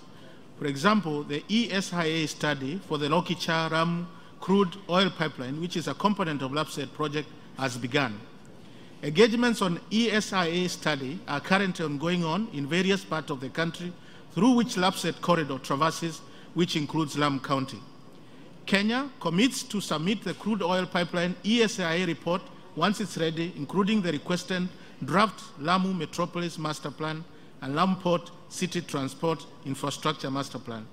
This indicates Kenya's resolve and commitment to protect heritage and associated people's livelihood through sustainable development and planning. Regarding the proposed Memorandum of Understanding between LAPSET Corridor and National Museums of Kenya, I wish to state that this is work in progress and engagement has commenced with the identification and appointment of relevant officers who will collaborate in joint committee.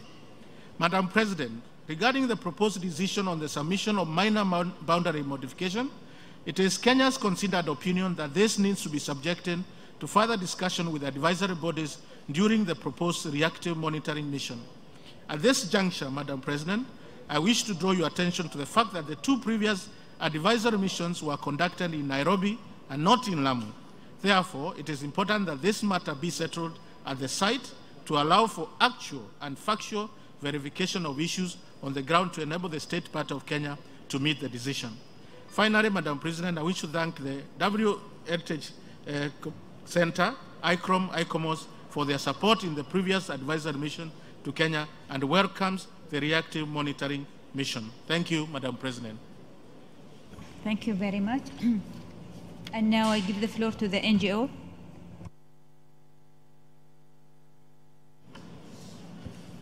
Thank you, Madam Chair. I'm here to support the outcome of the state parties concerning Lamu Old Town. But I would like also to add more information concerning this emerging project coming to Lamu.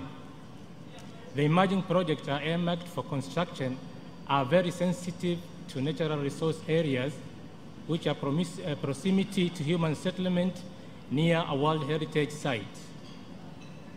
So, in recent concluded ICEA report by experts, hydrological factors outside the project areas was never covered and never adequately audited. According to the ICEA report, the high demand of water by the major project will be overstretching the little water we have for our livelihoods in the all World Heritage Sites. We are therefore urging the state parties together with all lead agencies to undertake vulnerability analysis and prepare a response plan to avoid water crisis in Lamu Old Town. Thank you, Madam Chair. Thank you very much. Now I give the floor to ECOMOS. ECOMOS, please, you have the floor. Thank you, Madam Chair. ECOMOS would like to offer a comment on paragraph 6 of the draft decision. Currently, this reads, request the state party to append the Lamu HIA to the draft strategic environmental assessment of the entire project to include a chapter on the impacts for cultural and natural heritage. ECOMOS supports the idea of appending the HIA to the draft SEA, but considers the sentence should still read and revise the draft strategic environmental assessment in order that the sentence will make some sense. Thank you very much. Are there any comments from the committee? Is there any comments? So we adopt it as it is? So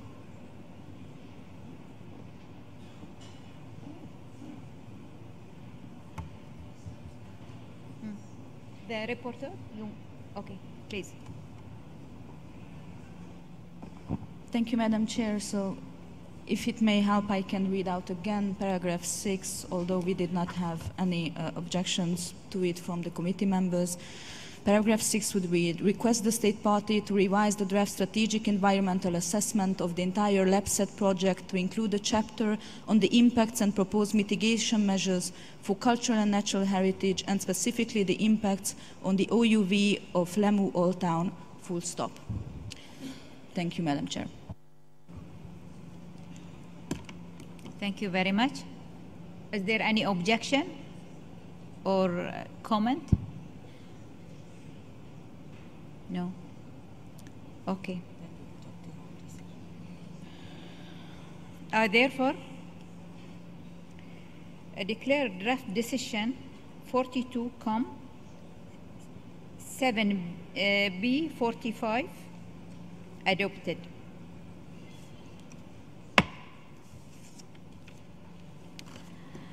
Our next item is Island of Mozambique. I will now invite Mr. Edmond Mukala to present the next report concerning this matter. Thank you, Madam Chairperson. Regarding the island of Mozambique, the report can be found in document WHC 1842-7B add, page 42 English version, and page 43 French version. In March 2018, the state party invited a joint UNESCO ICOMOS ICROM reactive monitoring mission to examine the concern expressed by the committee in 2016 and assess the state of conservation of the overall building stocks of the property. The mission evaluated the progress made on the revision of the conservation and management plan. While the report is not yet completed, we noted the progress made in regard to the conservation and management plan. We also noted the inclusive engagement of stakeholders and the community in the elaboration of the plan. The mission recommended that provision for heritage impact assessment and conservation guidelines to steer renovation and restoration project should also be included in the plan. The mission also noted that the building structure of the stone and lime town have been identified and graded for their safeguarding. However, inappropriate restoration and lack of maintenance remain a problem within the property and in its buffer zone. The draft decision for this property can be found in Working Document 7B add on page 44 and 45 for both the English and the French version. Thank you, Madam Chairperson. I turn now to my colleague from ICOMOS for additional comments. Thank you. Thank you very much. Please go ahead. Thank you, Madam Chair. ICOMOS and ICROM welcome the regulation for classification and management of Mozambique Island's built heritage and landscape and inventory of built heritage. The State Party is encouraged to extend this inventory beyond the stone and lime town to the Makuti town structures which remain under threat owing to limitations on supply of materials and inappropriate new constructions. The State Party has made progress in addressing the challenges at the property, including revision of the management and conservation plan, introducing more inclusive stakeholder and community engagement. The application of the recommendations on the historic urban landscape, which will assist in addressing issues such as the fast pace of transformation processes in the property and resultant social inequality, is especially welcome. There are still other outstanding matters, such as integration of procedures for disaster risk management for cultural heritage, and it is now vital that the plan be completely finalised and implemented expeditiously. The delineation of the buffer zone to include maritime archaeological heritage is also an urgent priority to enable submission of a minor boundary modification. The Conservation Office of the island of Mozambique requires further capacity building, and it would be particularly beneficial for the international community to contribute financial and technical support to facilitate appointment of suitably qualified staff and enable participation in external training programs. The advisory bodies stand ready to support this process. Thank you, Madam Chair. Thank you very much. Is there any comments or clarification? Zimbabwe, please, you have the floor. Thank you, Madam Chair. I think the representative from ICOMOS has said what I wanted to request. Because of the immense work that is required on this property, it is important to mobilize the necessary technical and financial support. So we are relieved that the ICOMOS is aware of this and is ready to help the State Party on this particular matter. Thank you. Thank you very much. Is there any other comments? The reporter, you have anything? Amendments? Yes? Thank you, Madam Chair. Yes, we did receive a small amendment from Zimbabwe. In the last paragraph of the decision, oh no, my apologies. The rapporteur apologizes. I am running ahead of myself. We didn't receive any amendment for this draft decision. Thank you very much. So I therefore declare draft decision 42 7B 47 adopted. Now also we move again to an African item, which is Sukur cultural landscape in Nigeria. I'll give the floor to Mr. Edmond Mokala to present the next report. You have the floor, please. Thank you, Madam Chairperson. The report regarding Sukur cultural landscape can be found in document WHC 1842 7B-2, page 14 for the English version, and then page 15 for the French version. On 29 November 2017, the State Party of Nigeria submitted the World Heritage Center a report on the state of conservation of Sukur cultural landscape, which gave an account of the developments observed since the property suffered insurgent attack in December 2014. The return of a relative safety and the resilience of the Sukur community has largely benefited the conservation of the property. Despite the temporal dislocation of the local population for about 1 year and the disruption of traditional life, this permitted for some repair work to be carried out by the community of the Hidi Palace, the paved walkways, and the number of homesteads. In that context, it is also noted positively that a new conservation management plan 2017-2021 has been elaborated. Despite the persisting security concern, the local community as well as the Nigerian authorities are supporting the development of ecotourism project and various other initiatives that also engage the local community. In its last decision, the committee had asked for a joint World Heritage Center ECOMOS reactive monitoring mission to the carry out of which, however, could not be undertaken until very recently as secure access to the property is still limited. This mission was finally sent to Abuja on the 22nd or 25th May 2018. The report of the mission will be made available very soon, and the draft decision proposed to you aims to request the state party to report in December 2019 on the implementation of the recommendation of that mission for examination by the World Heritage Committee at its 44th session in 2020. The draft decision for this property can be found in Work Document 7BR2, page 15 and 16 of the English version, and page 17 of the French version. I turn now to my colleague from ICOMOS for additional comments, if you may, Madam Chairperson. Thank you. Thank you very much. You can go ahead. Thank you.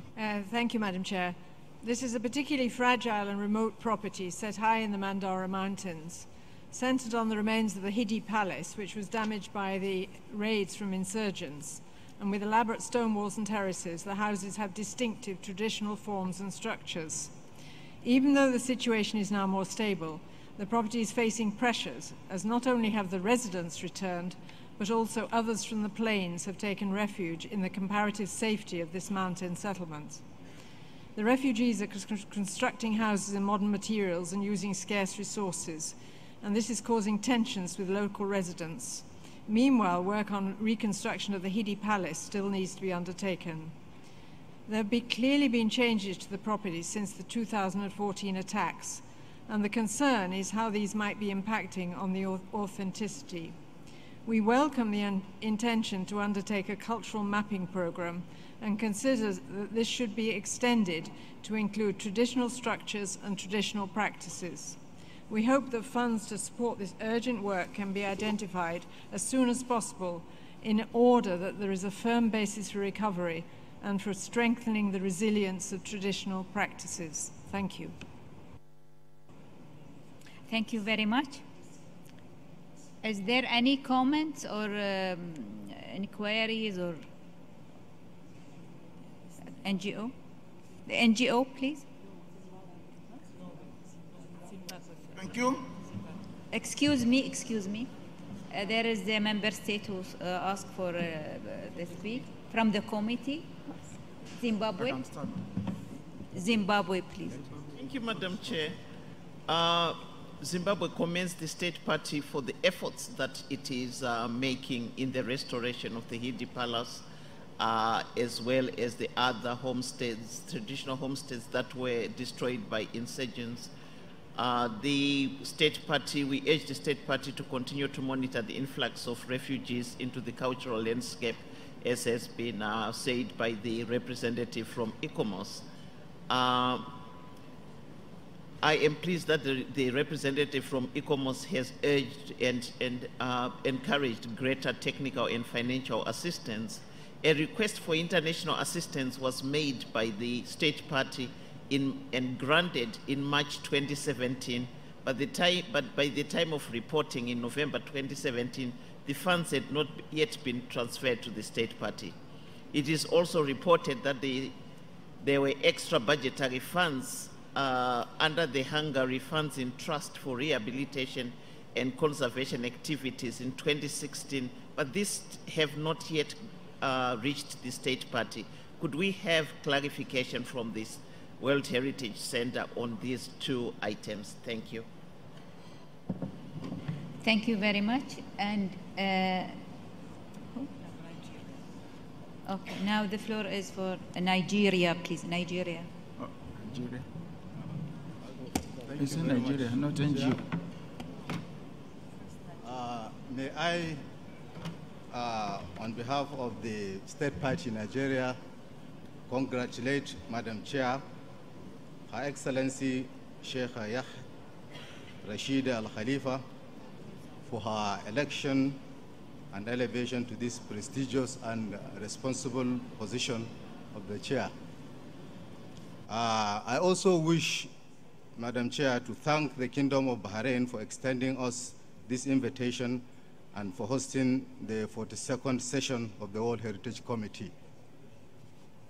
In the same vein, I wish to thank and appreciate members of the World Heritage Center Committee and the advisory bodies and technical experts for their interest and continuous support for the World Heritage properties of Nigeria. I wish to appreciate the international community and particularly UNESCO through the World Heritage Center for their concern and support during the period of insurgency attack in the northeastern Nigeria, where our first World Heritage site and the first cultural landscape in Africa, that is Sukur, was located. Madam Chair, at the height of the Boko Haram insurgency in 2014, the pristine hilltop settlement was invaded and temporarily dislodged, while their homesteads and some community facilities were destroyed and carted away. Today, however, normalcy has fully returned back to the region, and especially around Sukur, the people were quick to return and restore back their livelihood. Thanks to the efforts of the Nigerian security forces through the joint military operations with the neighboring countries of Niger, Cameroon, and Chad.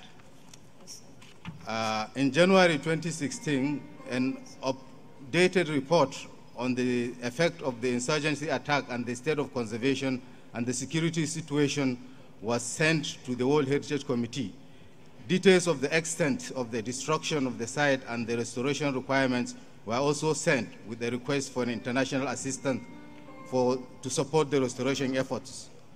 Lately, in May 2018, a reactive mission visited Nigeria and assessed the report of the state of conservation of the site conducted by a consultant together with the state party. While Sukur community have all returned back to their abode and displayed uncommon resilience in rebuilding their disrupted livelihood, they still await the international assistance approved by UNESCO since October 2017 and another grant from the Hungary Trust in Front for rehabilitation and conservation activities since 2016. Once again, thank you very much, Madam Chair. Thank you very much. And now I give the floor to Hungary, please. Thank you, Madam Chair. The Sukur landscape and some other World Heritage sites in the region of the broader region of Central Africa are in sometimes a very dangerous situation. It happened also for the Sukur landscape. And we are interested in this question, in this site, especially because 2 years ago Hungary provided a financial support to restoration and enhancing the situation after the insurgent damages and other damages partly caused by natural catastrophes and so on. Hungary supports the draft decision and hopes that the state party, using also the financial support of Hungary, can enhance and improve the situation in this site. Thank you very much. Thank you very much. And now I give the floor to the NGOs. Thank you, Madam Chair. I start by commending the chairperson and the World Heritage Committee for the Herculean task they undertake in the promotion and preservation of world and natural cultural heritage. I wish to commend the host country for the wonderful facilities put at our disposal. It is important to me also to thank the World Heritage Watch under the leadership of Stefan Domke for facilitating my participation at this session. The attack on Sukur in 2014 is indeed unfortunate, but for now, the government of Nigeria has been able to restore security in the area, but occasional attack from Boko Haram persists in the neighboring areas to the site. I appreciate the effort of the World Heritage Committee for the preliminary steps taken so far to mitigate the challenges posed by this attack. I wish also to say that we do hope that the assistance from Hungary will come as soon as possible. The core of my plea is this, that 40 months after the attack on Sukur cultural landscape, the people are yet to really feel the effect and the benefit of being World Heritage sites from their own perspective. It must not continue like this in the face of this realization of the fact that cultural well-being occupies an important place in the total well-being of people. It is in this light that World Heritage Watch calls on World Heritage Committee to ensure that whoever has to act does it in a timely way. The people of Sukur rightly believe that their World Heritage status entitles them to prompt response to their distress call. I call on development agencies to come to the aid of Sukur people. Thank you. Thank you very much. I think there is no other comment. You want to?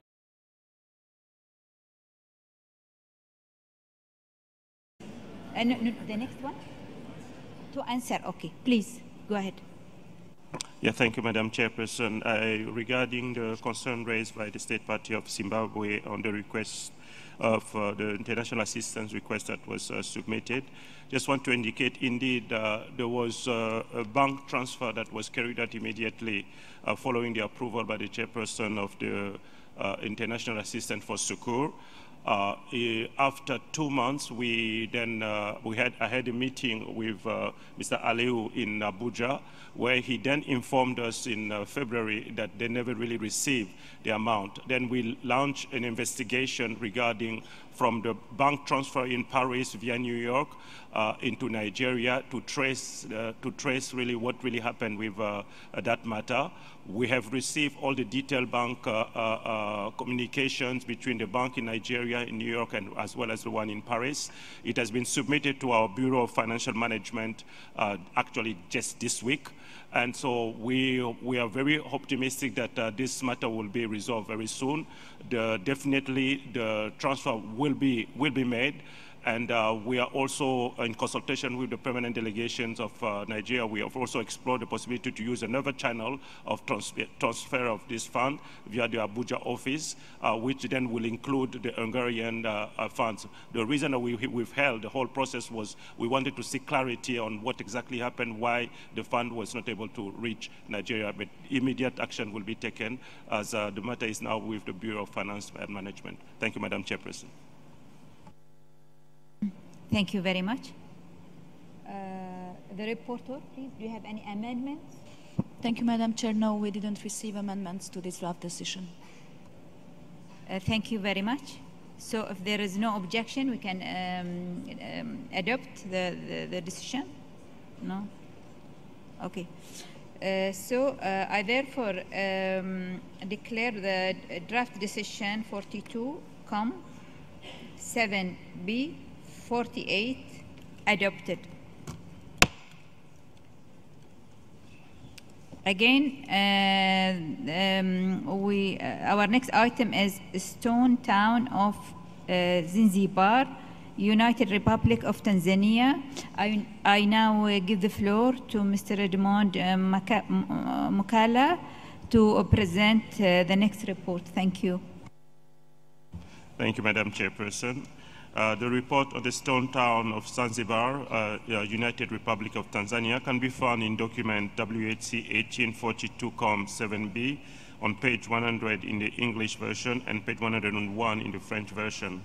The State Party invited the Joint World Heritage sent ICOMOS advisory mission to visit the property in October 2017 to examine several ongoing and future projects, and in particular the Darajani Corridor Business Center, the tall building House of Wonders, Bet Hotel Ajad, the Majestic Cinema, the Bawani Hotel Complex, and the Palace Museum. The project involving the restoration and transformation into a museum of the House of Wonder is being financed by the Sultan of Oman, while the government of Japan has agreed to fund the restoration of the Majestic Cinema, in which we express really our gratefulness and also expression of thanks. The advisory mission reported that despite the creation of a development control unit and progress made on certain projects, such as the tall building, the management system is still insufficient. In addition, the overall state of conservation of the property building stock and the lack of effective control of development proposal are also matters of concern. In response to the report of the advisory mission, the SP reported in February 18 that between 1999 and 2017, 39 buildings out of a total of 2,000 in Stowtown collapsed and were demolished. It also reported that the Develop Control Unit was operational and that the conservation management plan currently under development will be implemented by 2019. The advisory mission concluded that the condition of the property could, as in 2017, warrant a consideration for inscription of the property on the list of World Heritage in Danger under paragraph 178 and 79 of the operational guideline. The draft decision for this property can be found in Working Document 7B on page 102 and 133 for the English version, and page 103 and 105 in the French version. If I may, Madam Chairperson, then give the floor to my colleagues, ICOMOS, to provide additional comment. Thank you. Thank you. Please go ahead. Thank you, Madam Chair. ICOMOS and ICROM are extremely concerned by the state of conservation of the stone town of Zanzibar, as reflected in the vulnerable condition of buildings, a number of problematic developments, and previous recommendations which have not been implemented. Although the framework for management of the property should be strengthened through the newly established Development Control Unit, this management system is not yet fully functioning, and the Heritage Board is not operational. There have been ongoing issues arising from the multiple actors involved in the management and conservation of the stone town ever since the property was inscribed. The 2017 mission has disturbingly identified that there are multiple non-compliance with previous mission recommendations and committee decisions, and that current projects and initiatives should not proceed as planned. The minimum mitigation measures for the Mambu Umzigi project identified by the 2016 mission have not all been implemented. The Palace Museum is in danger of partial collapse unless urgent measures are taken. The Bawani project, involving land reclamation and high-rise buildings, should be halted in view of the potential impact on the outstanding universal value of the property.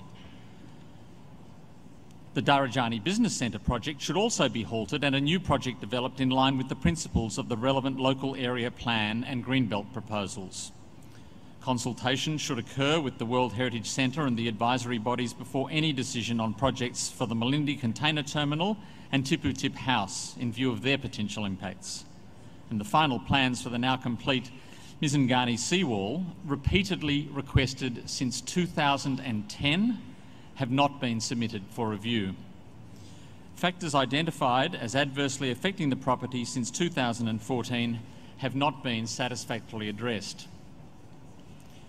High-level intervention is required to remedy strategic and systemic weaknesses so that the diverse and complex issues facing the property can be resolved through a coordinated and cohesive process.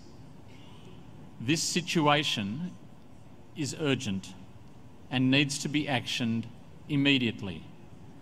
ICOMOS and ICROM therefore strongly support the immediate establishment of a high-level cross-cutting task team which will need to act decisively and with authority to address the potential and ascertained danger to the outstanding universal value of this property. Thank you, Madam Chair. Thank you very much. Thank you. Zimbabwe. Okay, I give the floor now to Zimbabwe, please. Thank you. The delegation of the Republic of Zimbabwe commends the state party of the United Republic of Tanzania for its commitment to protect and conserve the stone town of Zanzibar amid the current ongoing socio-economic transformation associated with rapid urban development pressures. The delegation of Zimbabwe commends the World Heritage Center and the advisory bodies for a well-documented and balanced draft decision concerning the stone town of Zanzibar. Madam Chair, the delegation of Zimbabwe has examined carefully the recommendation to formulate a task team that will critically examine the challenges and issues underlined in the draft decision 42-7B51, including the previous 3 decisions that were taken during the 39th, 40th, and 41st sessions in 2014, 2016, and 2017, respectively. Madam Chair, if one looks carefully at the issues raised necessitate for intensive multi-stakeholder dialogue. We therefore strongly believe that for the state party to fairly address these complex issues, it would need a realistic timeline longer than the one being suggested in the draft decision. We therefore suggest that the state party be given an implementation time of 2 years instead of the 1. As such, the state party should be requested to submit its State of Conservation report by 1st February 2020 to be examined by the committee in its 44th session in 2020. Madam Chair, Zimbabwe has proposed a minor amendment of the draft decision in this regard. I thank you.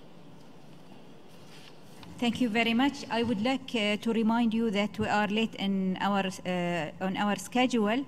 Therefore, I would like to call upon your cooperation and respect the time, please. Now I give the floor to Uganda.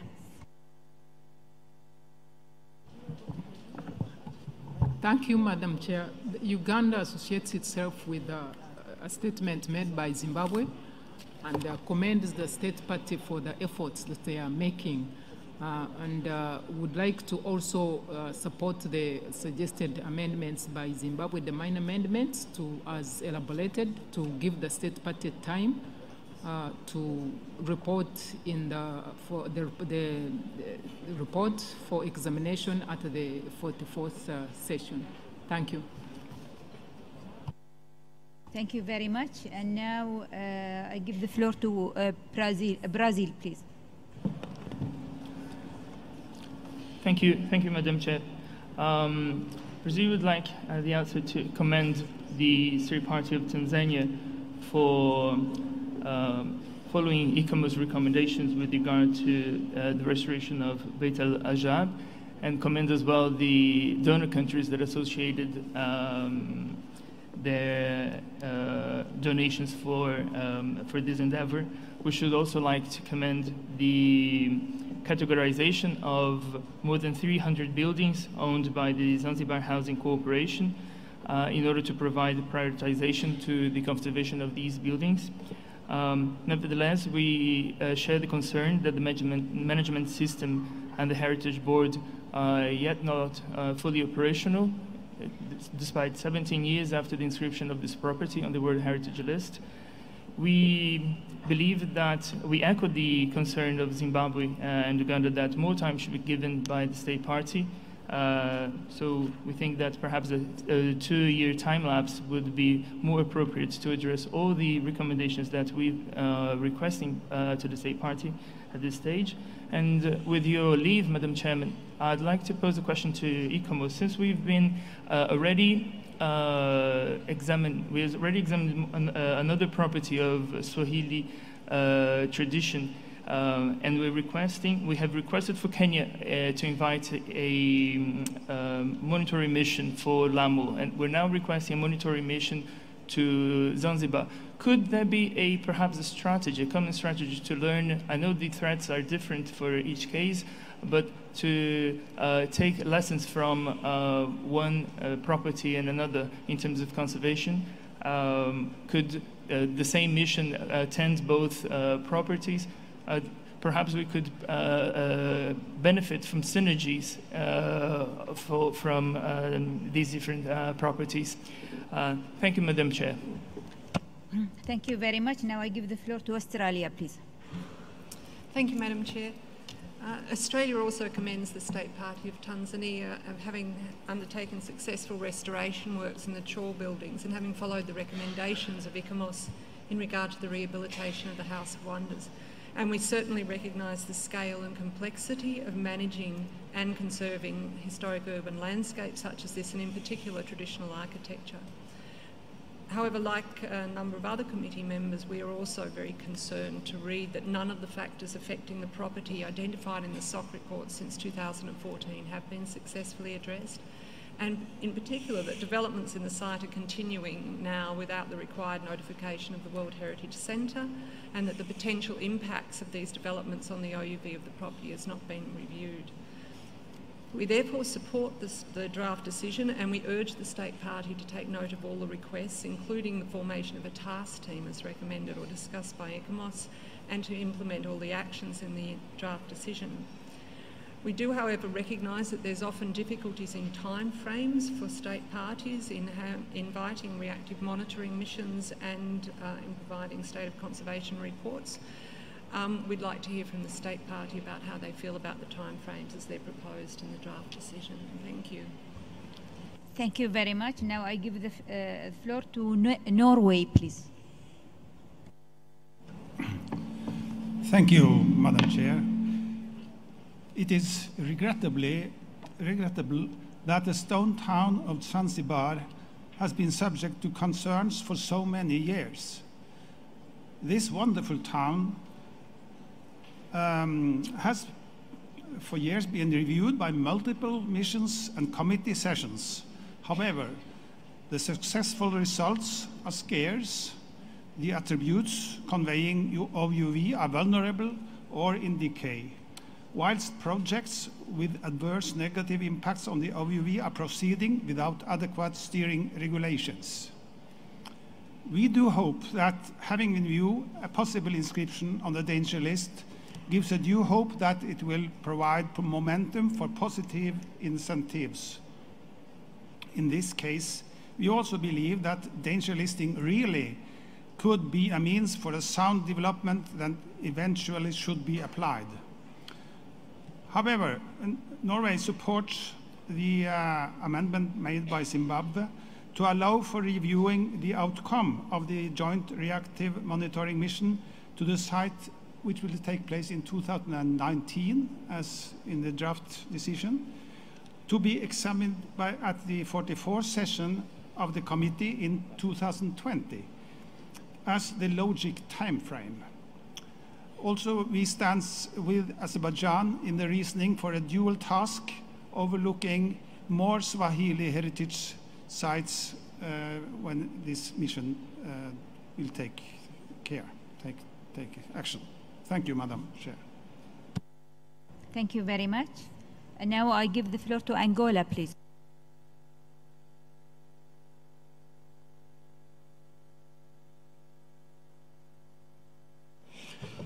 Merci, Madame la Présidente. L'Angola, à son tour, aimerait remercier les informations qui nous ont été fournies par le secrétariat à l'ICOMOS. Nous avons noté effectivement qu'il y a assez de manquements par rapport aux orientations, aux recommandations qui ont été faites antérieurement. Entre-temps, nous constatons aussi qu'il y a un grand besoin effectivement que l'État partie puisse prendre en compte toutes ces recommandations. Il nous semble aussi que l'État partie serait encouragé parce que même sur le plan des besoins financiers, il y a l'expression d'une solidarité externe. Et nous ne pouvons que demander à l'État partie de mieux se préparer et qu'une mission, disons, d'accompagnement soit mise en place pour pouvoir aider à ce pays. Nous sommes d'accord avec l'amendement qui a été présenté par le Zimbabwe en ce qui concerne le temps imparti pour pouvoir donner à l'État partie de se exécuter par rapport aux recommandations qui lui sont faites. Merci.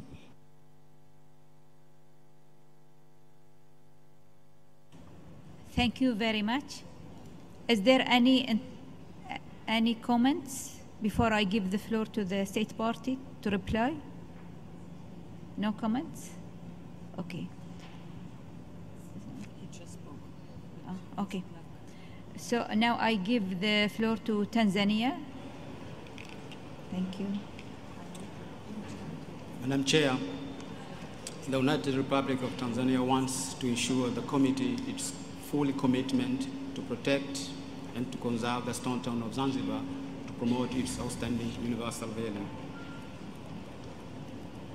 Madam Chair, the stone town of Zanzibar is among very few historical cities in a developing world which is still the capital of the country, center of its commercial activity because of the main port, as well as a social and cultural hubs of 1.5 million inhabitants. To better face the challenge of this rapid growing urban complex, Tanzania has been a pioneer and a pilot of implementation of UNESCO recommendation of urban landscape in Africa. Madam Chair, on draft decision and concern of the member of the committee, Tanzania has already taken concrete steps by halting the development of Bawan project. The Heritage Board has already been launched this May. The new conservation and management plan is under preparation with the support of the World Bank. The state part is now preparing heritage impact assessment on the Darajani business corridor to mitigate all negative effects of the project. Madam Chair, Tanzania will create detailed matrix of all proposed measures to set up, and they will set up high-level cross-cutting task team to supervise their implementation. As such, the delegation of Tanzania appealed to the member for this minor amendment of the draft to give the state party a reasonable period of 2 years instead of 1 year to implement all proposed measures. Thank you, Madam Chair.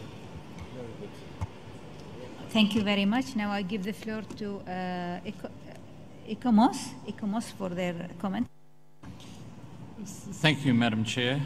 Can I begin by acknowledging the perspectives provided by the Honourable Delegate from Tanzania and say that ICOMOS is very pleased to learn that the Heritage Board has now been launched, but would also observe in passing that it is this very issue about the multiple uses of the site as the centre of commercial activity as well as a World Heritage property that creates the systemic challenges with management and organisation, where some of the actions taken by the multiple actors involved are not always founded in decisions that reflect conservation of OUV. And this is why the agreement to establish the high-level task force is very welcome. And ICOMOS would emphasise that if the committee is of a mind to provide the extra time before reporting back, it is nevertheless important that the high-level task force actually be convened immediately, because the problems are urgent. The problems are systemic, and while the intervention from the Honourable Delegate from Angola is welcome and acknowledged, these problems relate to much more than financial constraints. They are constraints that arise from the actions of multiple actors. ICOMOS was asked a specific question by the delegation from Uganda, and it is absolutely true that there are common issues with properties in this part of the world, and ICOMOS will take on board the suggestion that there should be a common strategy and perhaps some liaison or even common personnel in the mission teams, although it must be observed that the ICOMOS experts who contribute to advisory missions and the ICROM experts as well also do so by contributing an enormous amount of their own time and energy, so loading both Lamu and Zanzibar onto perhaps just one expert may be an overwhelming workload. Nevertheless, with coordination between the advisory bodies and the centre, I think we would welcome and take on board the suggestion that there might be a common strategy, perhaps framed in terms of the UN recommendation on the historic urban landscape. Thank you, Madam Chair. Thank you very much. Shall we refer to the reporter, please? The reporter. Thank you, Madam Chair. We have received one small amendment from Zimbabwe on this draft decision. In the last paragraph, if we could scroll down. And during the discussion, we have heard support for this amendment by Uganda, Brazil, Norway, and Angola. And this amendment, as it has been explained during the discussion, would allow more time for the state party by moving the examination of this property from the 43rd session to the 44th session of the World Heritage Committee. Thank you very much, Madam Chair. Thank you very much. Cuba, please. Gracias, señora presidenta. Nuestra delegación también desea sumarse a apoyar esta enmienda presentada por Tanzania. Muchas gracias. Thank you very much. China, please. Thank you, Madam Chairperson. China also fully supports the amendment made by Zimbabwe and other delegations to change the wording, the 43rd session to the 44th session in 2020 to give the opportunity to the state party more time to prepare this report. But China has some concerns to the last sentence of this paragraph due to the fact that we should not prejudge this report to list this nomination to the danger list. So China would like to recall the proposal that the delegation of Brazil has made when we examined the site of the Kathmandu Valley yesterday. So I'd like to make a change with a view to maintaining the OUV of the property. Thank you. Thank you very much. Kuwait, please. Thank you, Madam Chair. We also support the amendment submitted by Zimbabwe, and also we think it's not good to have a prejudgmental for the last sentences, so we support China's suggestion. Thank you. Thank you very much. Australia, please. Thank you, Madam Chair. If I understood the previous discussion, the task force referred to in paragraph 13 has now been formed and is operating. If that's the case, then I think probably we could change the wording to cut out with the formation of a task team to simply say the progress of the task team. Thank you very much. Now the floor is for Azerbaijan. Thank you, Madam Chair. We would like also to support the proposal of Zimbabwe to give more time for the state party to prepare to present the report, and also the proposal of China with regard to this prejudgment or precondition. And we believe that we need to be consistent with the previous decision, and we support the proposal of China, adding only word maintaining the OEV of the property. Thank you. Thank you very much. Bahrain, please. Thank you, Madam Chair. We have accepted that the discussion be postponed till 2020, since that was the consensus of the committee. But we found it difficult to accept again that no reference of danger listing is incorporated within this paragraph. I think there should be some reference to the urgency of the situation, considering the report of ECOMOS and the World Heritage Center. So we wouldn't mind looking at this at the 44th session, but to retain the last sentence in the decision. Thank you. Thank you. And now I give the floor to Zimbabwe. Thank you, Madam Chair. Just to agree with the proposal by China and others to remove the last part of the paragraph. Thank you. And now Norway, please. Thank you, Madam Chair. Norway supports the proposal stated from Bahrain in this case. Thank you. Thank you very much. Is there any other? Yes. Hungary, please. Thank you very much, Madam Chairperson. With a little hesitation, Hungary agrees with this proposal to postpone the deadline of the report and the case on the site. So we agree with the proposal of Zimbabwe, but at the same time we firmly support the proposal of Bahrain. Thank you. Thank you very much. And now Uganda, please. Thank you, Madam Chair. Uganda would like to support the proposal made by China, Kuwait, and Azerbaijan to remove the last negative sentence in the draft decision. Thank you. Thank you very much. Australia, please. Madam Chair, Australia would like to support the proposal by Bahrain and the other countries to retain the final paragraph, the final sentence of the final paragraph.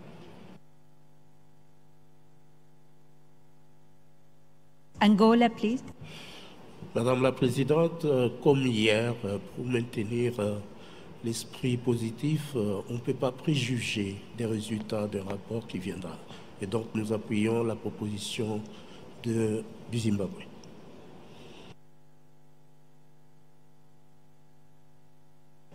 Thank you very much. ECOMOS would like to clarify. Thank you, Madam Chair. Just a couple of clarifications. As I understood the report from the Honourable Delegate from Tanzania, it's not the high-level task force which has been formed, it is actually the Heritage Board of the Development Control Unit. So ECOMOS would still regard, ECOMOS and ICROM would still regard the formation of the high-level task force as extremely pressing and urgent. And I would also observe, just in terms of the mission report has itself already in terms given rise to the question of in-danger listing and compliance with the conditions precedent in paragraph 178 and 179. So it would seem to be reasonable in terms of openly informing the political decision makers within the state party that the state of conservation of the property is such that it is on the precipice of those paragraphs of the operational guidelines. Thank you, Madam Chair.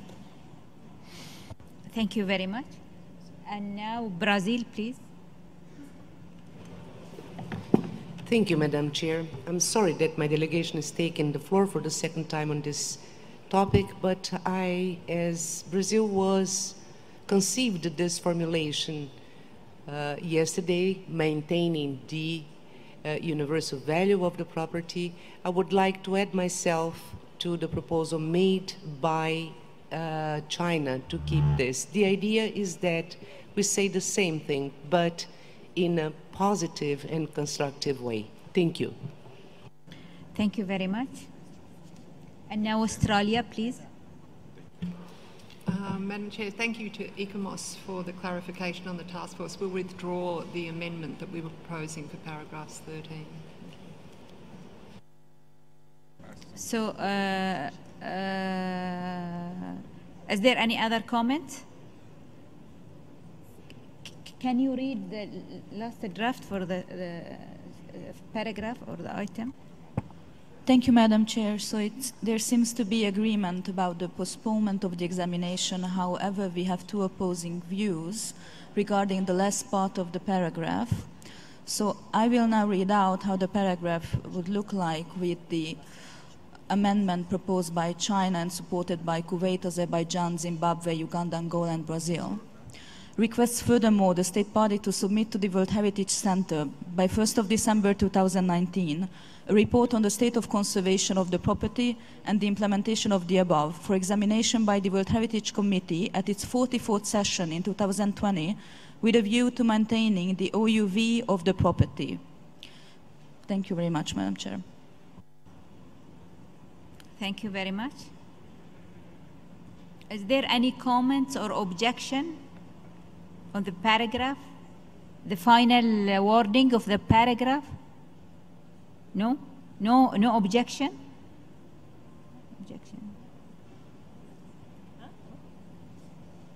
What? There's an opposition in the final paragraph. Some people want to keep the original and some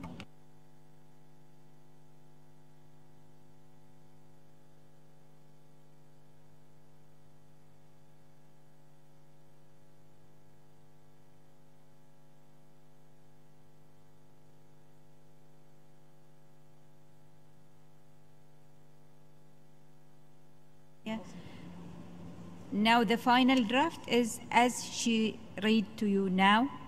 Is there any objection? No?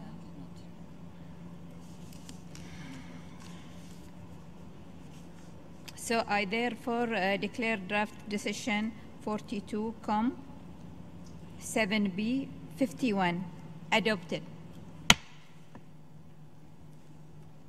So I now invite Mr. Edmond Mokala to read the list of the cultural properties inscribed on the World Heritage List located in Africa region, for which the report are proposed for the adoption without discussion. Thank you, Madam Chairperson. So the list of the cultural properties inscribed on the World Heritage List located in the Africa region, for which the reports are proposed for adoption without discussions are Aksum in Ethiopia, Le Monde Cultural Landscape in Mauritius, Mapumungwe Cultural Landscape in South Africa, the Ruins of Kilwa, Kisiwani, and Ruins of Songo Mnara in the United Republic of Tanzania. Thank you, Madam Chairperson. Thank you very much. Is there any objection from the committee to this state of conservation report? Is there any objection? No. Okay, then I declare the decisions read out adopted.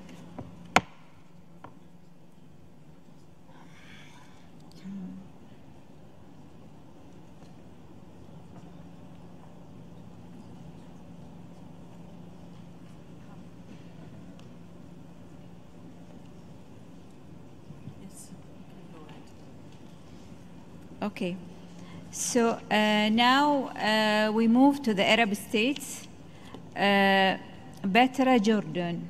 So I will now invite Mrs. Nada Al-Hassan, Chief of the Arab States Unit of the World Heritage Center, to present the report on the state of conservation on the cultural properties located in Arab states region and open for discussion. Please, you have the floor. Thank you, Madam Chair. On va aborder la liste du patrimoine de Petra. C'est Petra? C'est ça. À la demande du comité l'année dernière, une mission de suivi réactif conjointe a eu lieu à Petra en novembre 2017. Bien que le site soit culturel, l'UICN y a pris part afin d'ajouter leur expertise au vu des valeurs et qualités naturelles du site et de sa zone tampon. La mission a procédé à une analyse détaillée des enjeux et menaces concernant le bien, à savoir la croissance et l'empiètement urbain, la réglementation régissant la zone tampon projetée, la protection du paysage, la conservation et la gestion de l'archéologie, la gestion des risques, et notamment des risques d'inondation, les effets du tourisme sur les enfants et les adultes, donc les effets sociaux, et le mauvais traitement des animaux qui sont utilisés pour visiter le site. Les images devant vous montrent le site de Petra, qui est un site fantastique, comme beaucoup sur la liste, mais celui-là, j'ai une affection spéciale parce que pour ceux qui ne le connaissent pas, c'est vraiment un site merveilleux qu'on découvre petit à petit dans la gorge que vous voyez devant vous. À l'écran, vous pouvez voir le village de Wadi Moussa voisin qui ne cesse de croître. Et deux projets. La route qui a été réalisée au sein du bien et dans la mission questionne la qualité paysagère et architecturale, et le chantier du prénommé Eco-Village ou village... Non, c'est les diapos d'avant, s'il vous plaît. Merci. Il ne faut pas changer de diapo. Donc le village est écologique, où vous voyez ces structures en béton qui sont les fondations de ce village.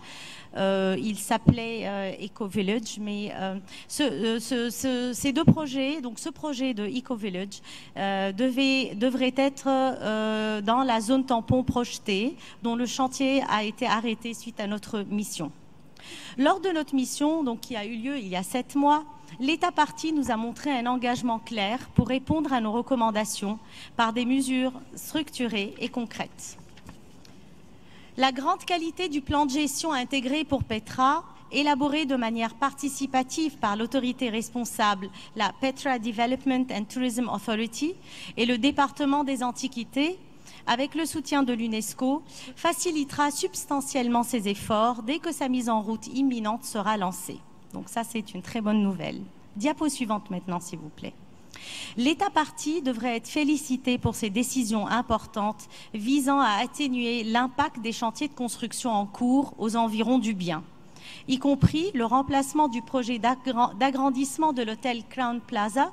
Vous voyez ici sur la diapo, donc à votre gauche, le projet d'extension de l'hôtel. Et donc ce projet a été abandonné. Actuellement, l'État partie a décidé de maintenir la structure existante dans la zone tampon sans agrandir l'hôtel. La révision en cours est en cours pour d'autres projets d'infrastructures touristiques afin d'en limiter l'impact environnemental, y compris pour le Eco-Village que je vous montrais avant et dont le projet a été révisé. Le classement imminent du parc archéologique de Petra en zone naturelle de protection constituera une étape importante pour protéger les ressources naturelles et culturelles de Petra, protéger son paysage et agir comme une zone tampon, ainsi que favoriser le développement du tourisme durable et de l'écotourisme. Le gouvernement s'était également engagé afin que le département des Antiquités remplisse pleinement ses obligations légales liées à la conservation et à la recherche archéologique, ainsi qu'à tout type d'intervention paysagère ou architecturale, afin que l'intégrité archéologique et paysagère de Petra soit préservée au sein du bien, dans sa zone tampon et dans son cadre plus large. Mesdames et messieurs, je pense que les défis auxquels Petra fait face sont similaires à ceux rencontrés dans vos pays respectifs, à savoir un site du patrimoine mondial très connu, un emblème national, au centre de développement économique du pays, un site qui attire les convoitises et parfois les divisions, où chaque partie prenante pense avoir le droit à plus de bénéfices qu'une autre. Ainsi, j'en appelle à votre attention, si notre convention réussit à Petra, elle en sortira renforcée pour chacun d'entre nous. Je pense à Machu Picchu au Pérou, à Ngorongoro en Tanzanie, aux pyramides de Giza en Égypte, à Venise en Italie, à Lijiang en Chine. Sachant que la nouvelle équipe qui gère Petra est ici présente, et je la salue, je saisis l'opportunité de notre comité pour vous dire qu'aujourd'hui, l'avenir de Petra tient à leur vision et à leur propre engagement, mais aussi à votre implication, vous les membres du comité. Car à chaque changement, il faut renouveler les vœux. L'expérience montre que la conservation des sites du patrimoine mondial tient à des personnes, à leur engagement personnel et acharné. Nous sommes donc arrivés à un tournant pour Petra.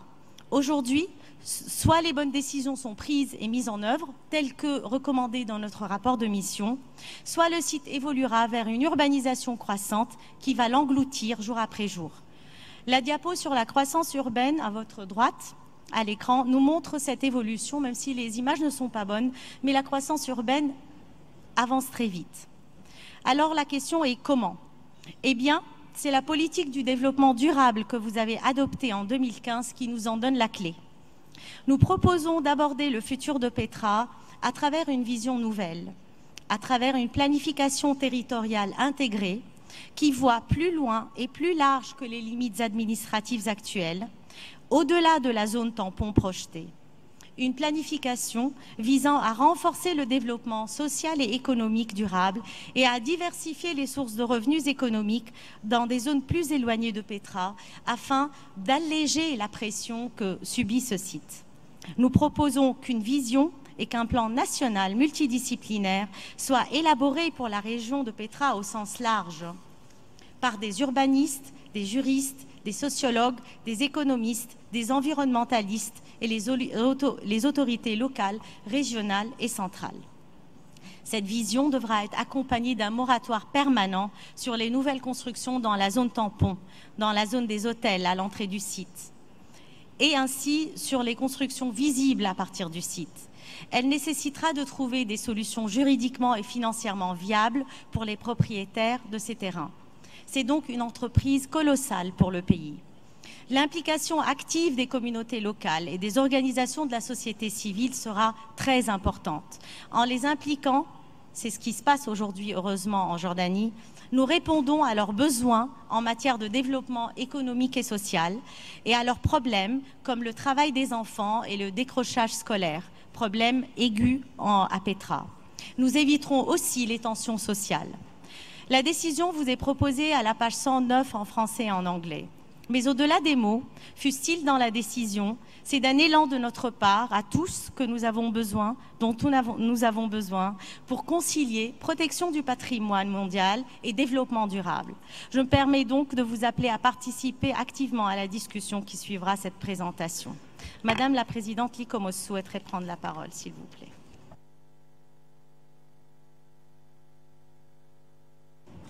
Thank you very much. Please go ahead. Thank you, Madam Chair. ICROM and ICOMOS are pleased to note the progress made at this property, particularly strong decisions taken by the State Party and its agencies to reduce or avoid the impact of ongoing construction in the vicinity of the property, including replacing the Crown Plaza extension project with a low environmental impact renovation and not proceeding with other high impact tourism and infrastructure projects.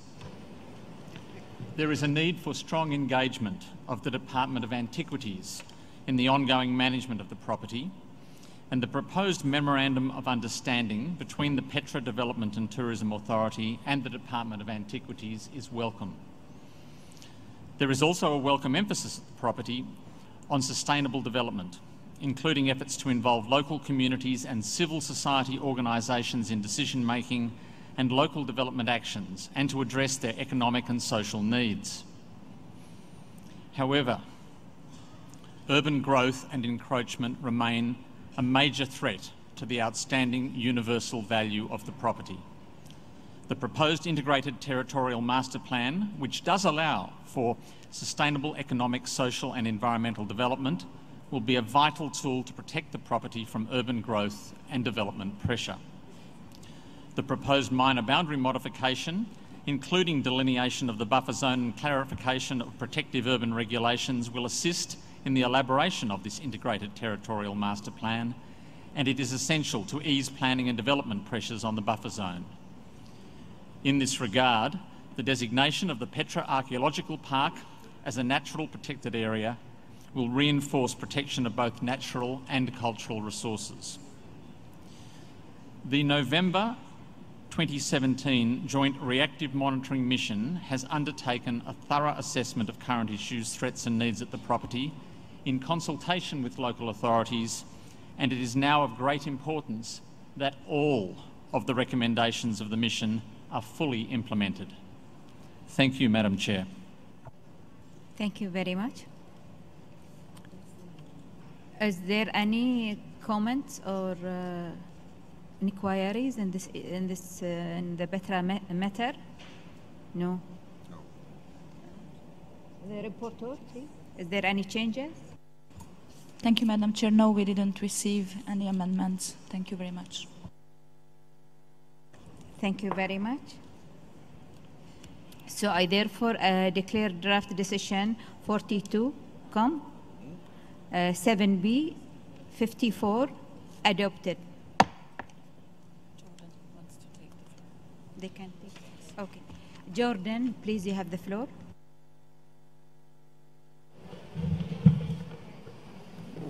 Thank you, Madam Chair. The delegation of Jordan highly appreciates the committee's efforts towards the protection of Petra. In this sense, we assure this committee that the government of Jordan and all other stakeholders are working on the implementation of the recommendations contained in your decision. It's also worth mentioning that the government of Jordan has already taken steps on a number of recommendations in your decision. Thank you. Thank you very much. Okay. So we will move to Yeah, no, Tunisia, you want to, yeah, okay, Tunisia, please. Merci beaucoup, Madame la Présidente. La Tunisie voudrait à la fois remercier le Centre pour la présentation édifiante sur ce très beau site et le problème qu'on a vu un peu partout dans différentes situations entre les nécessités de protection et de préservation et les situations de développement à la fois économique, social et parfois démographique. Et je voudrais en profiter pour souligner avec satisfaction l'intervention de l'État partie qui nous rappelle, et on lui fait pleinement confiance, de la nécessité de son engagement à donner tous les moyens à ce site d'être protégé et que par rapport à l'hypothèse présentée dans le rapport, on va aller plutôt vers la direction rassurante et positive. Thank you very much. Now, Mrs. Rossler would like to announce some information for you. Thank you very much, Madam Chair. We are a little bit late in our agenda, and I would like to recall that this morning at the Bureau meeting, we had agreed that we start the afternoon session with the Piri National Park in Bulgaria, and then we continue. I also would like to inform you that the text of the drafting group on Lahore is being distributed in the room so that you can adopt it this afternoon. Thank you very much. Announcements? Thank you, Madam Rossler.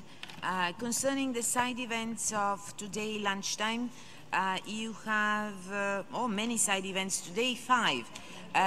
The first one, 1 o'clock, conservation at the margins of extractive development, outlooks and opportunities for natural heritage sites under threat, in room Tylos, organized by the Mikisew Cree First Nation. 1 o'clock as well, reconstruction of built cultural heritage, impacts on identity and memory, organized by the Arab Regional Center for World Heritage in room Hawar. 1 o'clock, World Heritage and Sustainable Development in Africa, organized by the World Heritage Fund in coordination with the World Heritage Center, room Muharak. 1:10 benefits of natural world heritage, launch of new guidelines for site-level assessment of benefits and ecosystem services, organized by IUCN in room Manama in the AB space, and 2:10 e-commerce thematic studies in room Manama AB space as well. And of course, we should not forget the budget group, which starts at 2 p.m. in room Rifa.